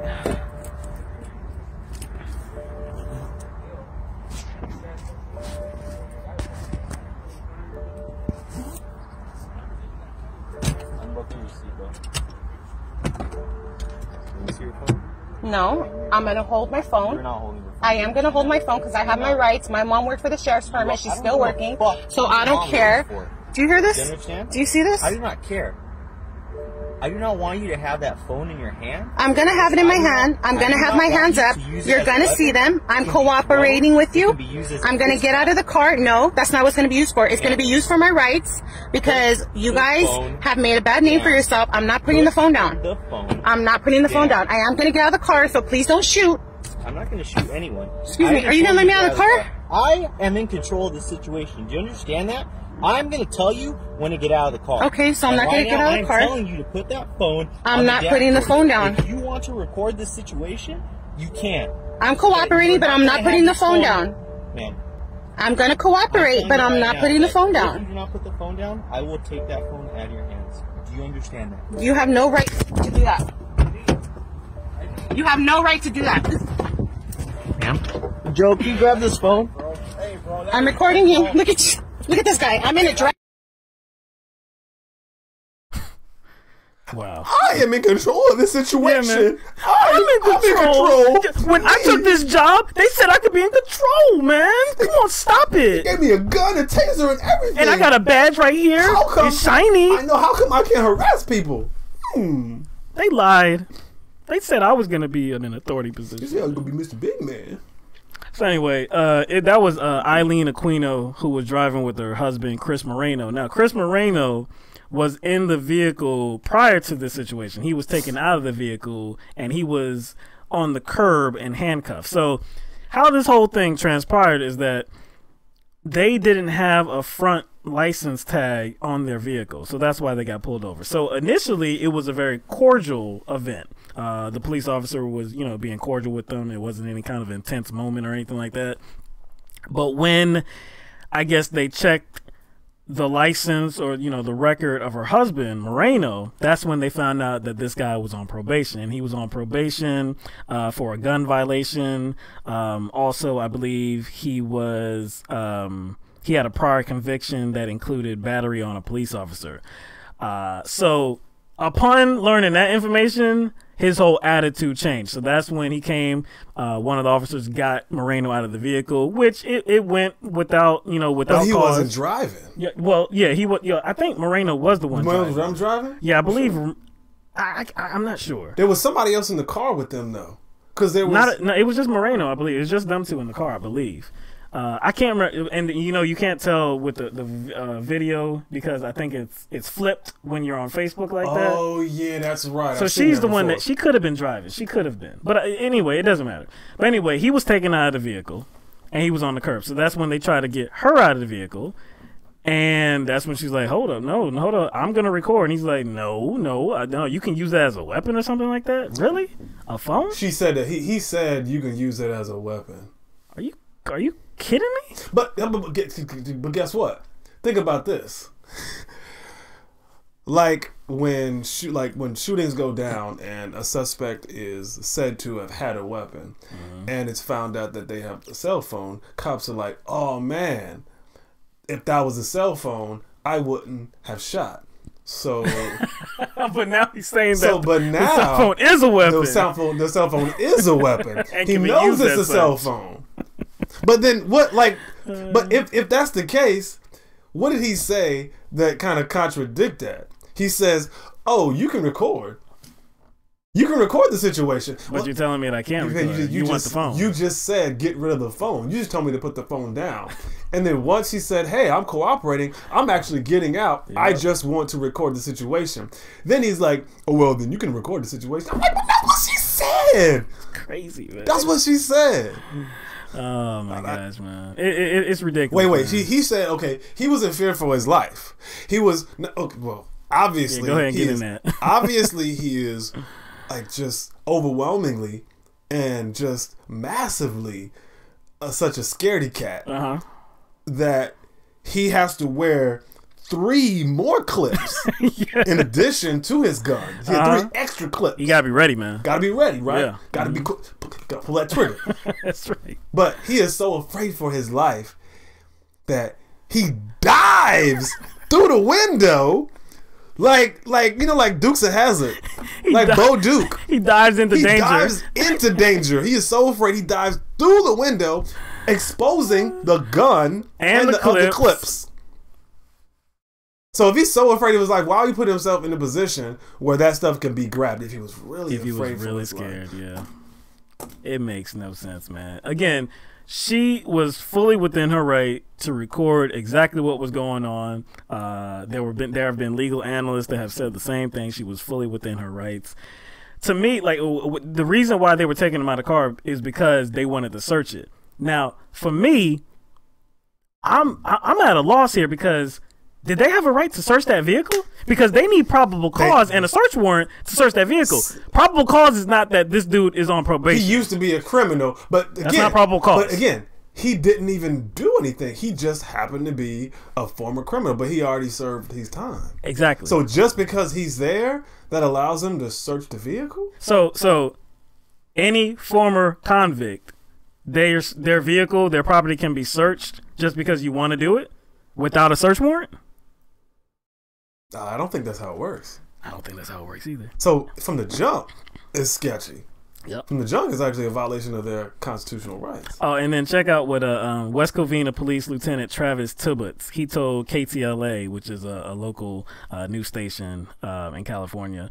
He said, quote, "If the conduct of a person that's detained is resisting or obstructing or delaying a peace officer in the course of their investigation, it becomes criminal. It's a violation of the penal code." So he's saying that she was obstructing what the officer wanted to do. That's why the phone had to be taken. She was, like, if you could hear, he was telling her, okay, put your purse on the seat. She did that. Okay, get out of the car. She was trying to do that. But then he said, give me the phone. No, hold on. No, I'm recording. She wasn't obstructing. She was doing exactly what she should have been doing. Exactly. Like, what was she obstructing? The only thing that she was obstructing is her phone being taken away. Yep. Unless that's his duty. Unless that's his duty, then they can't say that she was obstructing anything. It's ridiculous, man. Cop but on again, a power trip. Cop on a power trip. No, man. that's what it is, man. A person on a power trip that chose a profession that allowed him to activate.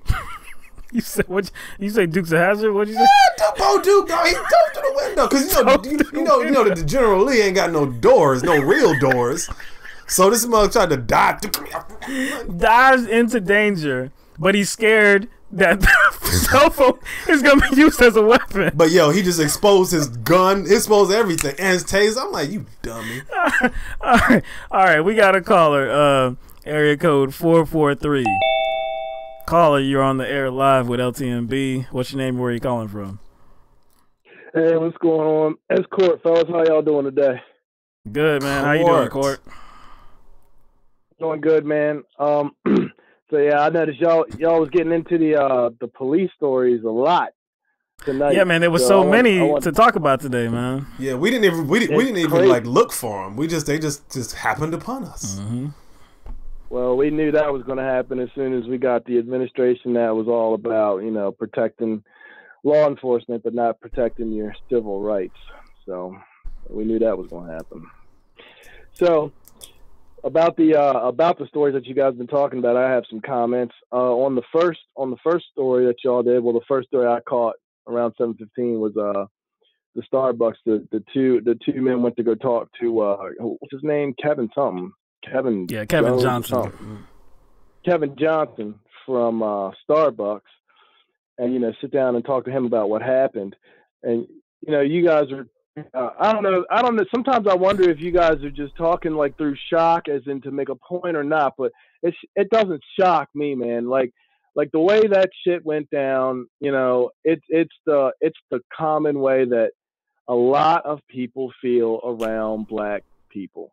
Like when you step into a joint and you're white and you step into a joint and you're black, it's a completely different mindset, right? Like if somebody looks at you funny because you're, somebody looks at you funny and you're in a place because you're black, you have, it's like you think about it in two different points of view. You have a dual self, right? Like you can't just sit there and think about what you're going to do and how you're going to behave, which most normal people do, right? Like when they feel like they're being watched or whatever. You have to think about from the perspective of the person who's watching you too. Because you don't know exactly how they've been raised. You don't know what they think of black people, and you don't know how they're going to react at the slightest provocation. And by slightest provocation, I mean simply disagreeing with them. It really gets that deep. Like you can be walking around minding your own business and somebody asks you a question or somebody makes a statement, you simply disagree with them. And then all of a sudden it's a huge confrontation. And yes, the cops, they will arrest you and they'll do it because they know they can get away with it and nobody's really going to say anything about it. And that last story that you guys showed with the woman in the car, and the way that man jumped all over her like that and dressed and whatnot, absolute disrespect for her civil rights. Just absolute disrespect. First of all, you can't tell me that just because you see a camera, you feel like you're in danger. I'll tell you what he did feel. He felt like he was being watched. And he didn't want to. And see, that's what kills me about this whole thing where the cops are like, oh, well, we can't have you with your cell phones, taping us and everything. Well, if you were a professional, you shouldn't have to worry about it. When I go into my job and I do my job, right, I'm on the cameras every day. If I do something unprofessional and it gets caught on camera, well, that's my job. And I'm not in charge of people's lives. I'm not in charge of people's well-being. I'm just a lowly technician. That's what I do. I'm just a lowly tech, But here we have this woman, by all rights, the right to record or interact with the police. She gets her rights violated and trampled upon, and the cops are like, oh, I'm in danger. No, you're in danger. You don't want it to be caught when you start to harass this woman and you start to harass her boyfriend because he assaulted a cop, and you feel like you enact some justice.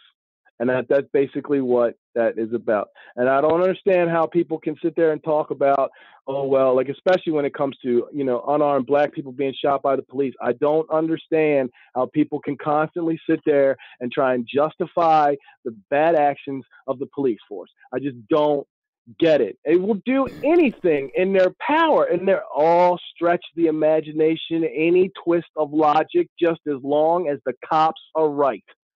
It's ridiculous. It's ridiculous. You know, so I don't know, man. What do y'all think about that? Yo, what I think is nail, meat, hammer. Exactly. I'm meat court, hammer.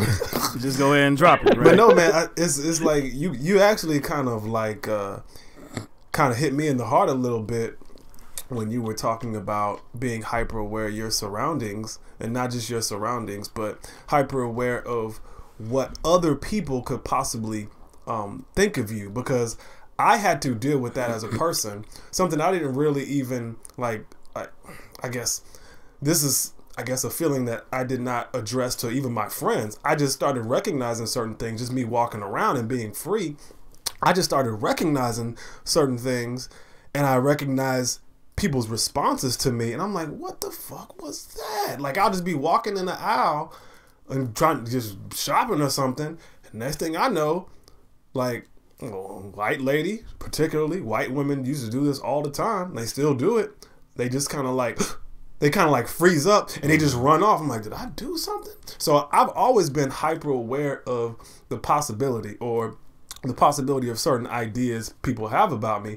But at the end of the day, I had to get over it. And the way I got over it is because not the way I got over it, but the reason I got over it is because I did not want to, I don't know, enslave myself to someone else's consciousness. I didn't want to allow someone else's consciousness or the way someone else thought to like influence like how I move. Now, that's a different story when you're talking about civilians. When you're talking about law enforcement, it's a different case. Now, in a society where I guess the police were historically used as slave catchers, and in a society where police disproportionately use force against black people, I think civilians understand, especially white people.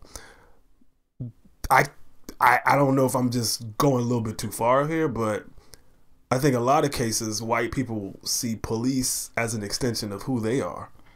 You know what I'm saying? Yeah. No, that's exactly right. And that's exactly how every culture, its law enforcement officials, that's how every culture views its military. What you can destroy on your own, you're breaking up, Court. I mean, that's logic, Mike. I mean, that's logic. What you cannot destroy on your own, you look to the state to destroy for you, and it is an extension of yourself. Yeah. Well, Court, again, man, appreciate you calling in and dropping some knowledge on us, man. Dropping it, dog.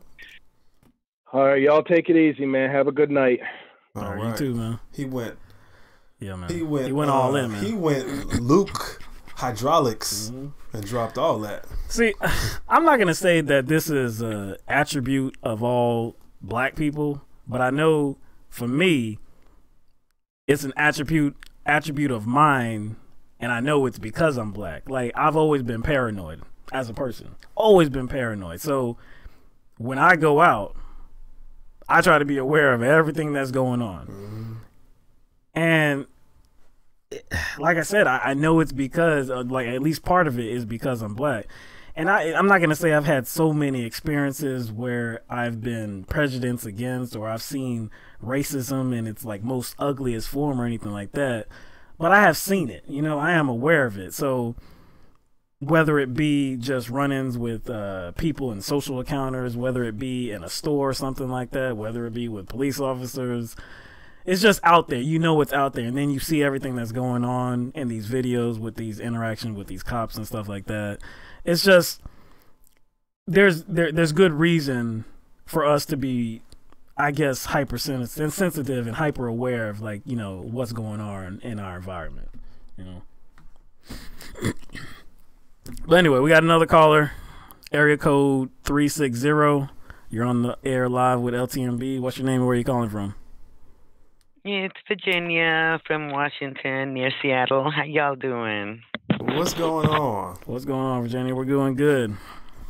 Virginia from Washington. That's very funny. lot.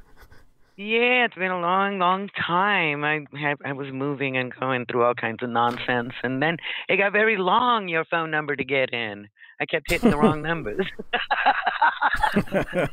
It's a process, you know. Oh my goodness. It's good to see you guys again and hear your voices and covering the stuff that really nobody else really pays any attention to except for 10 seconds, and they just go on by. There was another story I saw today, and I was wondering if you guys were going to cover it. It was on Democracy Now! And it's not just with police. This is what people don't get. It's not just with police that we get all this grief. It's with the medical profession. They were talking about the insane level of maternal deaths and infant deaths for Black women. And they used Venus Williams as an example. Did you hear this? No. Venus Williams. This is deep. Venus Williams, right? Who knows her body better than Venus Williams, okay? And she is rich. She is educated. She is respected. She is a professional. She is world famous. Why? When she is pregnant and she explains to her doctor that she has a pulmonary embolism, she knows. She's had them, you know, can you imagine what her lungs go through with the workouts she does? And so she's telling the doctor, look, I've looked this up, and with this problem, you have to induce labor and have a premature baby because otherwise the baby can die, the mama can die, everybody dies. Well, doctor sends her to a specialist. Why does she act like Venus Williams does not know the price of rice in China and has nothing to tell her that she doesn't already know? And she had to fight to get a CAT scan because whatever the regular little x-ray or whatever it was they didn't find it. And she knew this comes up periodically in my life. You have to do a CAT scan and you can't find it. Finally, they do the CAT scan and holy crap, she's got so many and she has to induce labor and that baby don't weigh even 5 pounds. But if she had not, and she had not fought, that would have been her and her baby. This is why people don't get this. No, we don't want to have a chip on our shoulder. We don't want, but this goes on everywhere. And if you look around, and I have seen this, I see this when I got disabled so dang young, and I'm having to go to clinics and ERs and stuff until I finally get my Medicare. It takes like over a year and a half, whatever, because they really hope you die before you get on disability and stuff. And I'm looking around, and what do I see? All these middle-aged Black people disabled years, decades before their work time is over. And why? You start listening to the stories, and it's Black and brown people, because, oh my God, they don't pay attention to Latinos either, and stuff. And you start talking to them, and you just hear these horror stories over and over again. And they don't, it's a thing where we are not believed. We're just not believed. They think we're looking for drugs. They think we don't want to work. They think we're looking to get on handouts. They think people who made $50,000, $60,000, $70,000 a year, if they are Black or brown, are trying to live on less than $20 a year on disability. What sense does that even make? Who would want to do that? Nobody wants to be on disability. You really don't. You can't make $1 without them being up your nose. You can't make $1 over your monthly amount, or you are thrown out. And who wants to work for $16,000, $17,000 a year when you were making $40,000, $50,000, $60,000? But they will treat you, and they treat someone like Venus, who makes how much money? like what? Like she's just trying to make them do something extra to feel important? What do they think that is? And it's just Blackness. That's all it is. Because I'm sorry, I told you all before, I'm from the South Bronx. I live in one of the richest white neighborhoods in the country now. and just a fluke, just a total fluke. And it is unbelievable. It is unbelievable how much people bend over backwards for them. We have a concierge for the clinic on this island. Where do you see a concierge for a clinic? Anywhere in the hood. Never in your days. No, you're not gonna see that. But we walk into no. It is and like everybody lives to 80 around here. Good God, I've had one relative in my entire life that made it to 81. And it's like all of them. And I'm like, why is this? And I'm thinking, well, this is it. This is the maternal death rate, the infant mortality rate, and you don't have to be pregnant and have a baby to be mistreated by the medical profession so badly that you're disabled in your 40s and 50s all the time, all the time. And it's like we say, you're biting yourself in the butt. You are biting yourself in the butt by doing this to us. Because in reality, we'd be making a whole lot more money for this country out of prison, and we'd be making a whole lot more money for this country not disabled by your neglect, by your just intentional neglect. It's malicious even. I mean, you cannot believe I am so college educated, it's stupid. I couldn't get these people to shave a spur off my ankle. I got a completely deformed foot, wrecked leg, wrecked hip, landed under a bus. It was going to run me over, could not get up. Man saves me. And still, they would not do the simple thing of you just shave a little bone off the ankle. Oh my God, it is less than 2 hours. You're out of surgery. You're in a moon boot. And none of this had to happen. None of this had to happen. But they do this over and over and over again. That things that white people can go into a medical office and get taken care of like this. It just does and it's not a matter. The study said it is not a matter of money or education. It is purely race. That finally got done. And if people want to still keep arguing and acting like, oh no, it's just because you're poor or it's just because you're not educated or whatever. No, that's not it. Because uneducated white people get better health care. Uneducated white people get treated better by police. Uneducated white people it's just different, you know. Yes, there's things, but I think really for white folks, until they're homeless, they don't know what it's like to be black. Yeah, the only people that know is homeless people, because that's when you get treated like garbage. No matter where you go, everyone suspects you of doing something and of getting over and of being crazy and being violent. But for us, and another thing that happens is we don't ask for services. We don't push. I had a friend. He's been trying to get into rehab for almost a year. Almost a year. He has sat in clinics, 5-hour stints over and over again, and all he needs is a blood draw to get into this detox program. You know, you don't even need a doctor for a blood draw, right? You know, a phlebotomist can do that in 5 minutes and you're done. This clinic had him going over and over and over and over again. 5 hours sitting there, homeless man with addictions. He's trying to get help. He's black. And he is just sitting in, it's a Latino clinic primarily, right? And he's just sitting there over and over and over till I made some phone calls. I was going to report them to the city supervisor because I figured that's where they're getting funds. So let's see if they just don't have enough funds. So suddenly they jumped. As soon as they hear somebody interceding, they jump. He gets in right away, gets his blood test right away. He's ready. He's ready to go in. I said, well, why did you wait so long to say something, to get some? He goes, you know that if I say anything, they're going to call the police. So there's just so many places where we don't ask for what we need, desperately need, really trying to help ourselves to not be disabled, to get over an addiction, to do whatever. And when people sit there and play that game, and he's in San Francisco. This is not down south. Okay. I think I told you guys once too that I told a couple of my friends to go to my apartment managers because they were looking for a place to live, and they were in the Castro, the apartment managers, and it's mostly white gay boys working there. And before my friends walked out of the office, she heard him say, "Throw that application in the garbage. We don't serve in here." And so it don't matter. You don't have to be down south. Like you talk about Louisiana. Louisiana is one of the worst damn states in the country for black folk. They still call their prison Angola. Okay, I mean they just like, so here we are. We're not even gonna hide this. We're gonna tell you who we plan to put in this prison because that's who we built it for in the first place. And that's the history of this.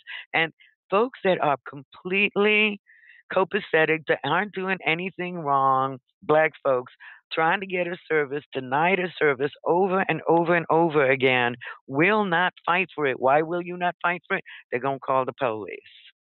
They're going to call the police, and I'm going to be in jail. And the last time that happened, I got beaten up by the police in the jail and thrown into solitary. So you have nothing. It is amazing to me. It is 2018. It don't matter if you're in the north or the south, east or west, you know, big cities or little bitty towns. It's the same treatment all over in 2018. We're actually more segregated than we were in the civil rights movement. Our schools are more segregated. And it just keeps on going, right? It just keeps on going. And when I saw that Senator Warren acting all self-righteous, dissing Ben Carson because he didn't give two squats about discrimination. It's one of the main things HUD's supposed to be doing, is addressing discrimination. I'm like, where were you for 8 years? Because guess what? In the 8 years Obama was there, we got more and more and more segregated. And we lost more and more and more public housing. And where were you? It wasn't a problem until Ben Carson came in here. It's only certain folks. It's only certain black people that I don't know. We're supposed to never say anything bad about Obama, but you know, all other black people are, you know, can be criticized if they were appointed by Trump. Now we're going to notice. Now we're going to notice that someone black in charge did not do something. Well, guess what? All y'all, you know, they all get into power and they just say later for y'all. You're not the one I'm here for. I get paid to ignore you. And I got to put you in line or I got to ignore you. You bring up some really good points, especially that last one. That last one was probably my favorite because I think there is a tendency, I guess, for black people to kind of think that all skin folk are kinfolk, and all people who look like you get up into positions of power and are just simply because they're black are working for the common good, when all they did was kind of get sucked into that same kind of corruption that kind of drives all other, you know, of our representatives' decisions. Now, you know, just for I guess to address this type of mentality in a more comprehensive way, because the focus tends to be on the out group when we're talking about discrimination and talking about oppression. The focus is on the out group. But, you know, one thing that is apparent is that whatever affects us will affect everybody as well, will affect members of the dominant group. That's just how it's going. That's just a reality for me. You know, when I see, a traffic stop, and I see a white dude in his 20s, probably mid-20s, who's wearing a very pastel-colored polo and some very, very light-colored khakis and some Birkenstocks, driving an American-made car in a Mustang. When I see him get assaulted, I already understand, you know, what that's about. So I know that there's a type of mentality that governs how the dominant group treats the out group, and that mentality is not going to just sequester itself to that out group. So my message usually is to members of the dominant, you know, society, is that whatever touches us, will touch you as well. And I think it's necessary for members of the dominant culture to ignore the different pains and the plagues that go on from within their society. I think it's necessary because that's the reason why poor white people get ignored. That's why poor white people get ignored, because it's the larger culture is in denial that that mentality that has governed years of systematic racism and discrimination, that mentality is going to pour over to people who I guess superficially look like them. But we're going to have to cut this call off because the environment is about to shut down in like 1 minute. We have a set time for this environment. So we're gonna have to cut this off because I don't want the phone to hang up on you. But we appreciate your call, Virginia. Baby. And thank you, darling. Keep telling them it's coming for you too. You know, whatever hits us is gonna hit you too. And that's why they're mad and they voted for Trump, because they're getting treated like they're black and they don't know how to act. And they're going, "Oh my God, it happened." It cut out. Thank you, Virginia. All right. Pain is coming, right? Pain is coming. I go back to one other thing she said too about she said that we could do more for this country, more for this society, more for the economy if we weren't stuck in jail. You know, if most of us weren't stuck in jail, if the police forces weren't targeting black and brown communities and going after them, especially for drug crimes, when we know that no matter what race you are, we use drugs at the same exact rate virtually. But to that I say, they don't want us out doing good for the economy, and I know she understands that as well. But they like that American dream, that fictional American dream, ain't for everybody, and it's not just for everybody because it's a fiction. Because not everybody can be an entrepreneur, but it's a fiction because they want people beneath the thumb. You know, they want to suppress people because think about what kind of country this would be. You know, think about if everybody could vote. Let's think about if all those felons would vote. You know, they're scared of what they might, vote for, or who they might vote for, and what side they'll fall on. Because obviously, if those individuals who are free and have a little bit more agency, if they have stored in their memory who has been the the primary source to their oppression, that's right, then they're gonna remember that. They're gonna remember that. Yeah, come around election day, they're gonna remember that, and they're gonna vote to relieve them of their oppression and others that have fallen, in the way of the same line or along the same line. So, I mean, I talk with my mother all the time about, the school to prison pipeline and how, they can kind of predict how many prisons that they need, going into the future, because, there's only so many of those kids in these communities that are going to actually make their way out of the community and make something of themselves, go to college maybe, or start a business, or just become something, just do something with their lives. But they can also calculate how many people are going to be stuck inside this poor community, not have access to, stable work and, enough of an income to provide for their families or even themselves. So where are they going to turn to? A lot of them are going to turn to a life of crime. So, again, I mean, we're living in a situation where, it's expected what's happening. So...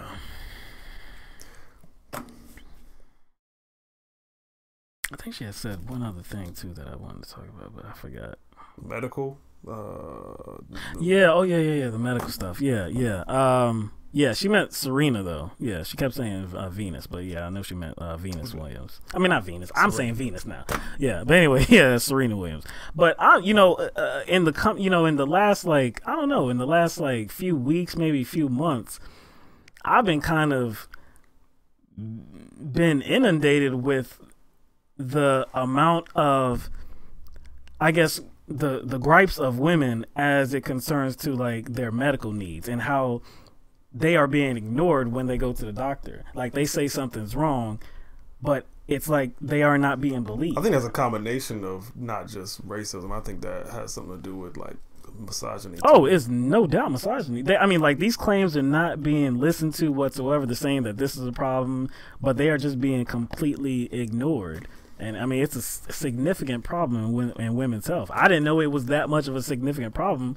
I mean, I guess, one, I'm not a woman, and two, I don't believe that the media is really doing, I guess, a good enough job in actually educating people about what's going on. I'm hearing about this from actual people. What's up? Yeah. No, you're right. You're not right.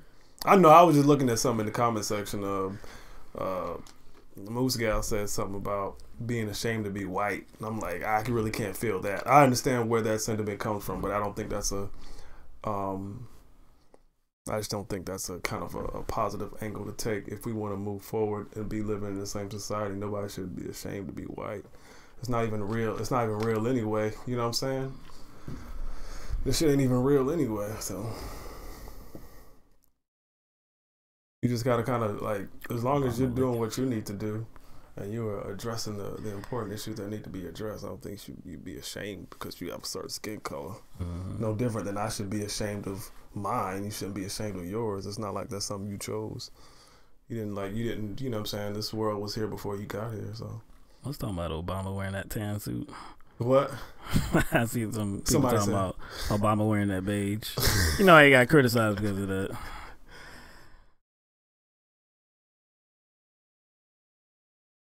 Anyway, we can have this Trump tweet. We can go into that, and then that'll be the last thing.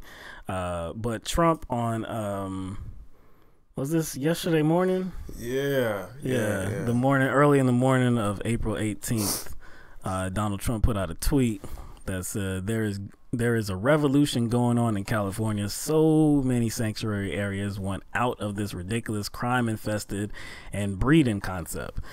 Jerry Brown is trying to back out of the National Guard at the border, but the people of the state are not happy, want security and safety now. Now, the first question that I have, I think it's the first question you had too when you saw this tweet, was, what the hell is a breeding concept? What the hell is a breeding concept? Because he's talking about undocumented immigrants. People. Yeah. He's talking about people. But he's talking about a certain people. Of course he's talking about certain people. And I know we're talking about like a simple-minded bigot, but still, you know, when I see stuff, even though I know who we're talking about here, I didn't just want to like take it at face value. So I was searching for things, trying to search for things like, I guess, that wasn't my first thought, but that search came up empty. You know what I'm saying? Like my first thought, I was trying to go away from my first thought. Like, okay, what could he mean? Like, something couldn't mean this. I was like, don't assume, right? Don't assume. But I was like, man, after a long search, I'm like, that junk came up empty. Again, he's talking about sanctuary areas, right? He's talking about National Guard at the border. All of this is about people coming across the border into the country, flooding these areas and doing what? Breeding. Now, that's an interesting choice of words, because when you talk about humans procreating, reproducing, and having children, you don't say breeding. You know, you don't say breeding. He's using a term that, you know, regularly, you know what? Not regularly. Not always. Always is used when talking about animals. Yes, always. The breeding of cows, the breeding of dogs, cats, rats, mice. I mean, like, gerbils. Yes, everything. The breeding of animals. So he's connecting something that's not human to these people that are here illegally. Some of these people that have crossed into the country, and no doubt this is a dog whistle to these certain type of people that support him, these Trump loyalists. He's trying to communicate to you people, white people, be scared, because these people are coming into the country. They're setting up shop. They're flooding these areas. They're trying to take over. They're going to set up shop. They're going to have babies. And guess what? They're going to take over the area. Lots of these people are criminals. Yeah, they're going to outbreed us. They're criminals. They're racist. I mean, they're rapists. They're not the best people. Mexico's not sending the best people. But see, if this was really about immigration, there would be no need to dog whistle your way through this topic. You know what I'm saying? It was completely racist. You know, sometimes it's I guess silly to try to pick apart Trump's comments, but with this, you know, this particular instance, definitely it's very clearly racist. And the whole sanctuary thing, man, you know, so many conservatives, Republicans lambast, you know, liberals and these cities, and they call them these sanctuary cities. They're ignoring federal immigration law. Like, does anybody really know what a sanctuary city is? Like, a sanctuary city, it doesn't mean that's not even really like a legal term. That's not anything that's like really on the books. Like, I think there's some communities, some cities that may have some kind of law on the books, but mostly it means that when like certain people are detained, or no. It means that when people are stopped or detained by the police, that the police do not ask them an immigration question. Yes. That's it. They're not forced to ask these people if they're living here legally or not. If they look a certain way. In other situations that come up as well, like let's say maybe somebody who is undocumented is here. In a lot of cases, some individuals who are undocumented are being exploited, right? They have a job, but they're being exploited at that job, but they still need that job because it provides them with some form of security. But with that being said, there might be situations where, let's say, somebody who is undocumented witnesses something, witnesses a crime. Right. They may have information that may, you know, provide details to law enforcement. And guess what? They don't want to be scared to come forward. Right. We wouldn't want them to be scared to come forward, but because they're undocumented, they might think they might foresee that, hey, man, if I report this, you know, that's jeopardizing my livelihood here, and I'm not going to do that. Why would I risk my livelihood for, you know, this crime that I may know about? I'm not going to. No, I'm sorry. I'm not going to the police. I'm going to keep my mouth shut because I'm not going to put myself in that risky position. So these communities do not want that to happen. And really, if we want to be honest about things, they wouldn't be forced to do this if the United States government actually did something about the immigration problem. So wait a second. So it's almost like the same kind of issue we brought up when we were talking about the Deerfield. The only reason why Deerfield, I guess, felt it necessary to go forth with their own, you know, I guess, regulations and gun control is because our federal, the government hasn't been, you know, moving the needle on that issue. Exactly. So it's the same thing here. The same exact thing, man. So if we kind of made the process of like, if we basically nationalized them all, or we just made the process of them becoming citizens more seamless, and I guess take away that red tape, or take away most of the red tape, then we wouldn't be in this issue or in this supposed problem of sanctuary cities. Too much logic. But again, you're being way too reasonable. reasonable. But again, if we're just talking about Trump's tweet, because that's what this kind of whole topic was based on. Again, racist.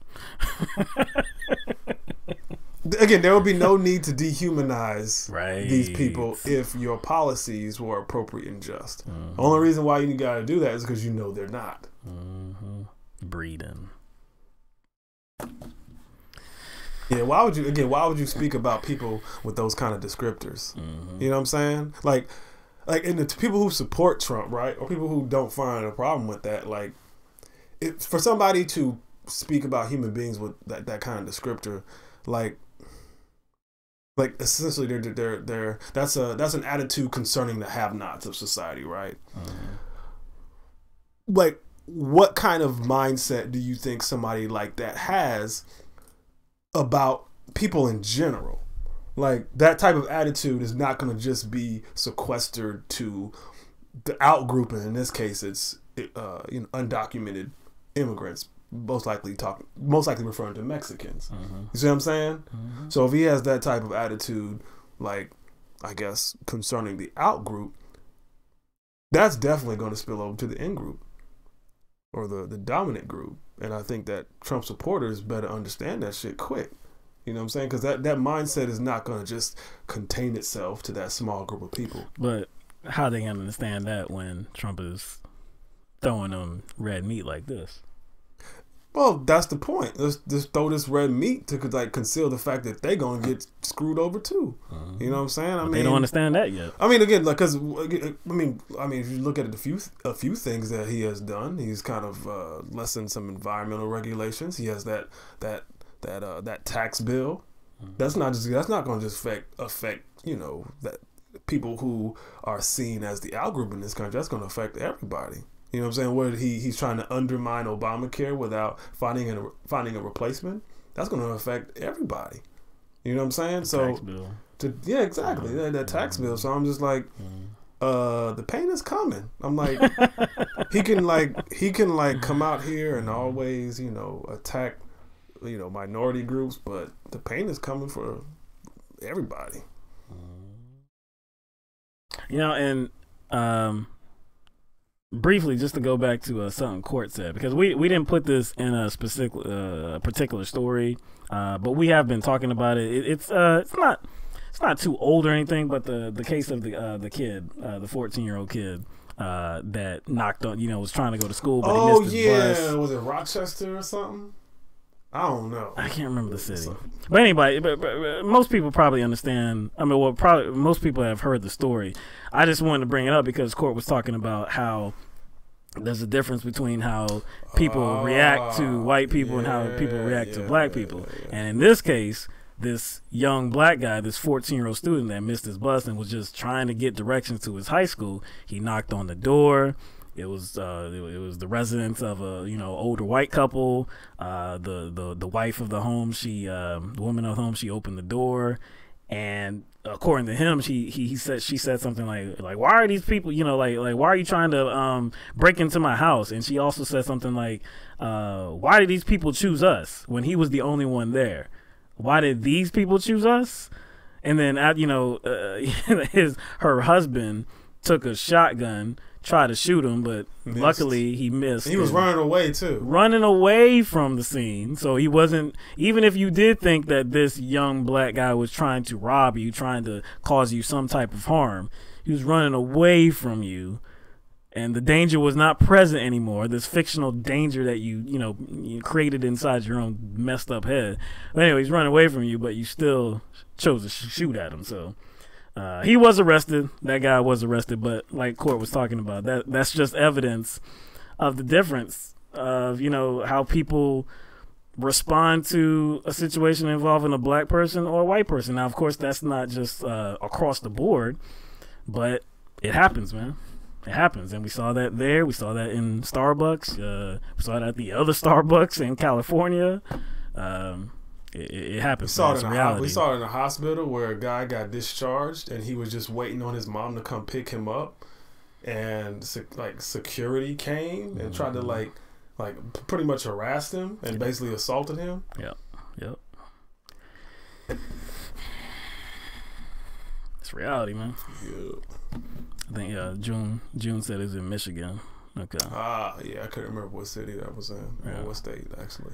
Shouldn't have happened. Yeah, Sandra Bland. Yeah. Anyway, and actually there were some other police involved stories too that we didn't even get to today. There was one that I think we just heard about. I think it just made the news today, and so we might be covering that on Tuesday, next week. So yeah, that's the show. That's the show. That's the show. Yeah, that's the show, and that's pretty much it for this week, essentially, because that's right. It's the weekend.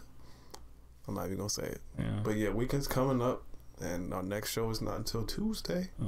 And one thing we still got to do, and we wanted to actually tie the story about the Louisiana Sheriff's Association, about those 1,300 people that have been in jail or in jail for like 4 to 5 years. We wanted to tie that to criminal justice reform and the effort by the Real Justice PAC.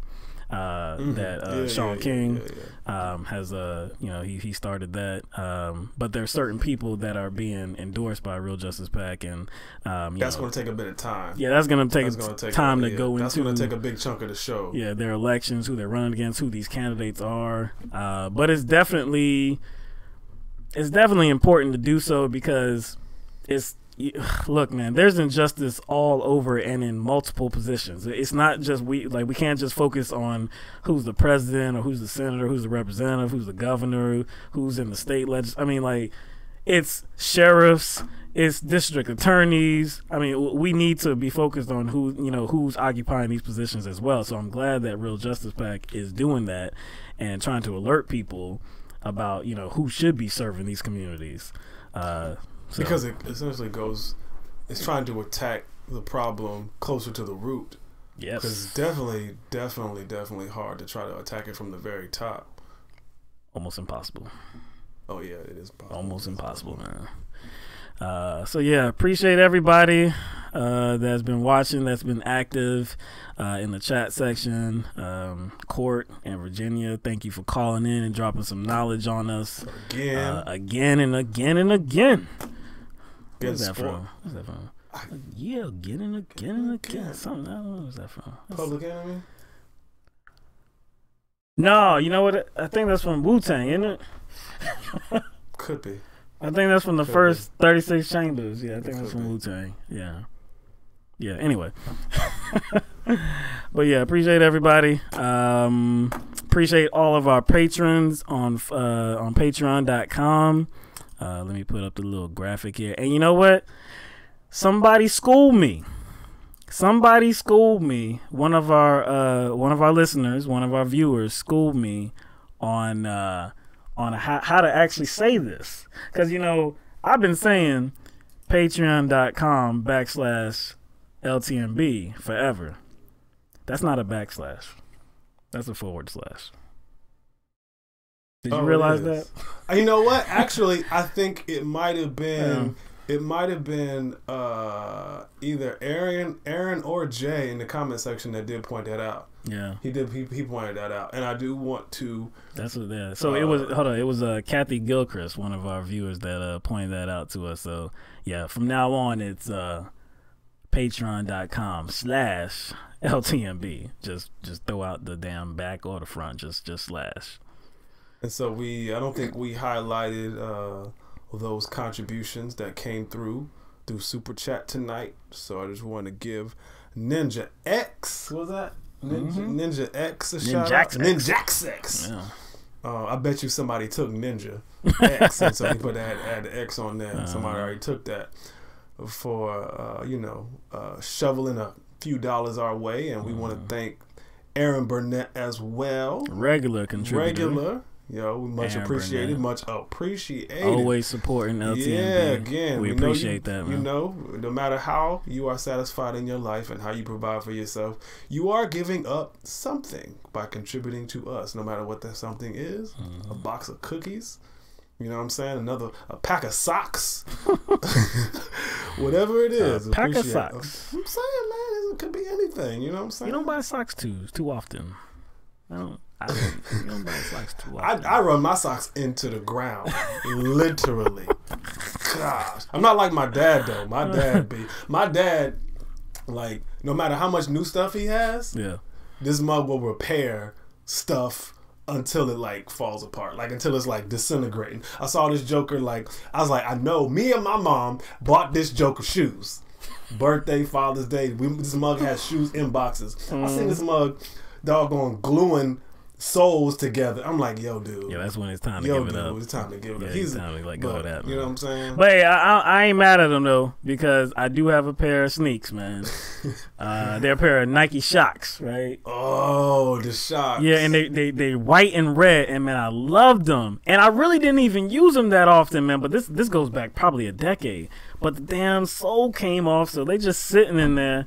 You don't want to give them up. Nah, and I keep thinking like, man, let me just go ahead and throw them out, and then I look at them like, and they still look good though. You know, I did that one time where I was like, before I even had the opportunity to repair them, I'm like, man, can I get away with this? Man? Maybe I try to. It only flaps up if I run. Yeah. I'm like, it only flaps when I run. Can I get away with this? I'm gonna try some real, like, some damn extreme glue. I might have to try that, man, because I haven't let them go yet, man. So I'm gonna try that because they still look good, man. They still look good. Still got good soul on them. It's just off. So that's a problem. That's a problem. Shoe repair store? Where? No, there's some around here. Are there? Yeah, I don't even remember because when I saw them, I'm like, whoa, they don't exist. Like I just going down a random like an electronic store repair shop. Like that don't exist no more. Really. I saw a doggone vacuum repair shop the other day. I was like, let me write this down because I was like, I won't remember. You forget that. You forget that. So yeah, like when I was driving like in some sort of like commercial district one night, I did see a shoe repair shop. I was like, oh snap. I don't think you see them like that anymore. I think it's one on you know where. What's that road? Beltline. Not Beltline. Forest Drive. There's one on Forest Drive somewhere near Trader Joe's. It's near there. I know it's near there. It's around there. It's around the vicinity. Yeah, but I can't remember where. But I was surprised to see it. I remember back in the day working at a electronic, because I worked at an electronic store, like bringing your VCR, bringing your stereo, all of that. VCR. Yeah, man. Wow. You remember those TV VCR combos? Do I? You know what? Like I was too paranoid. I always thought they were cool, but I never wanted it because I was like, man, if one thing goes wrong, I gotta get a whole thing to the repair dude. Exactly. I'm like, I don't want to do that. Yeah, I never got one of those either, man. I'm like, if I, at least if my VCR is broken, I can't watch movies, but I need to watch TV, dog. I do have a VCR DVD combination. Oh yeah. I have one of those where you could record. You had the rewritable DVDs. The rewritable DVD. I still got that, though I haven't used it in like, wow. I can't even remember. Whew, coming on a decade, maybe. I don't know. It's been a minute. I don't even know where it is. Anyway, I don't even think I have a. I don't even know.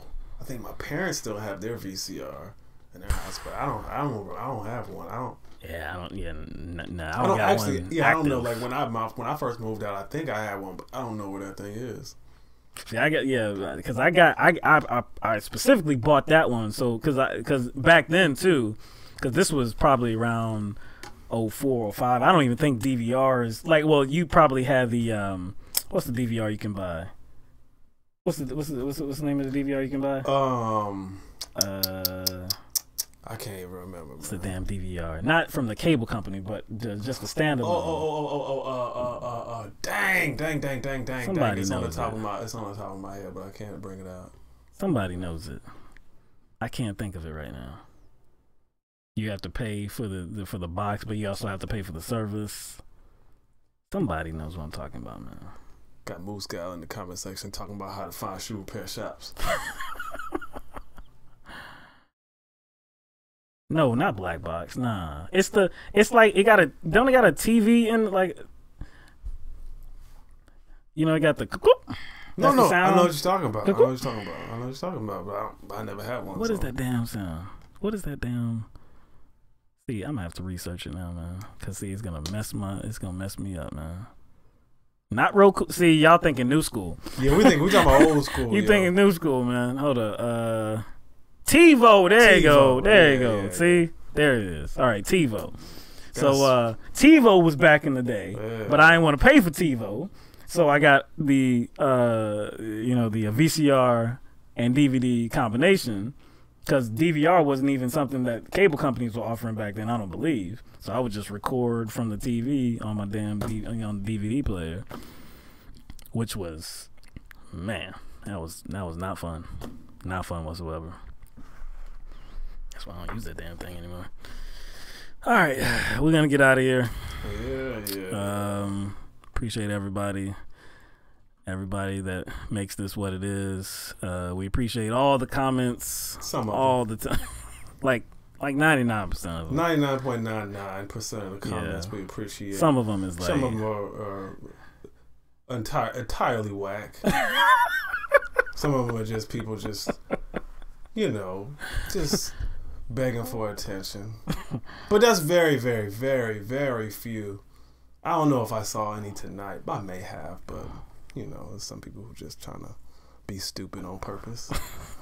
Or maybe just be stupid on accident. I don't know. Anyway, so that's it.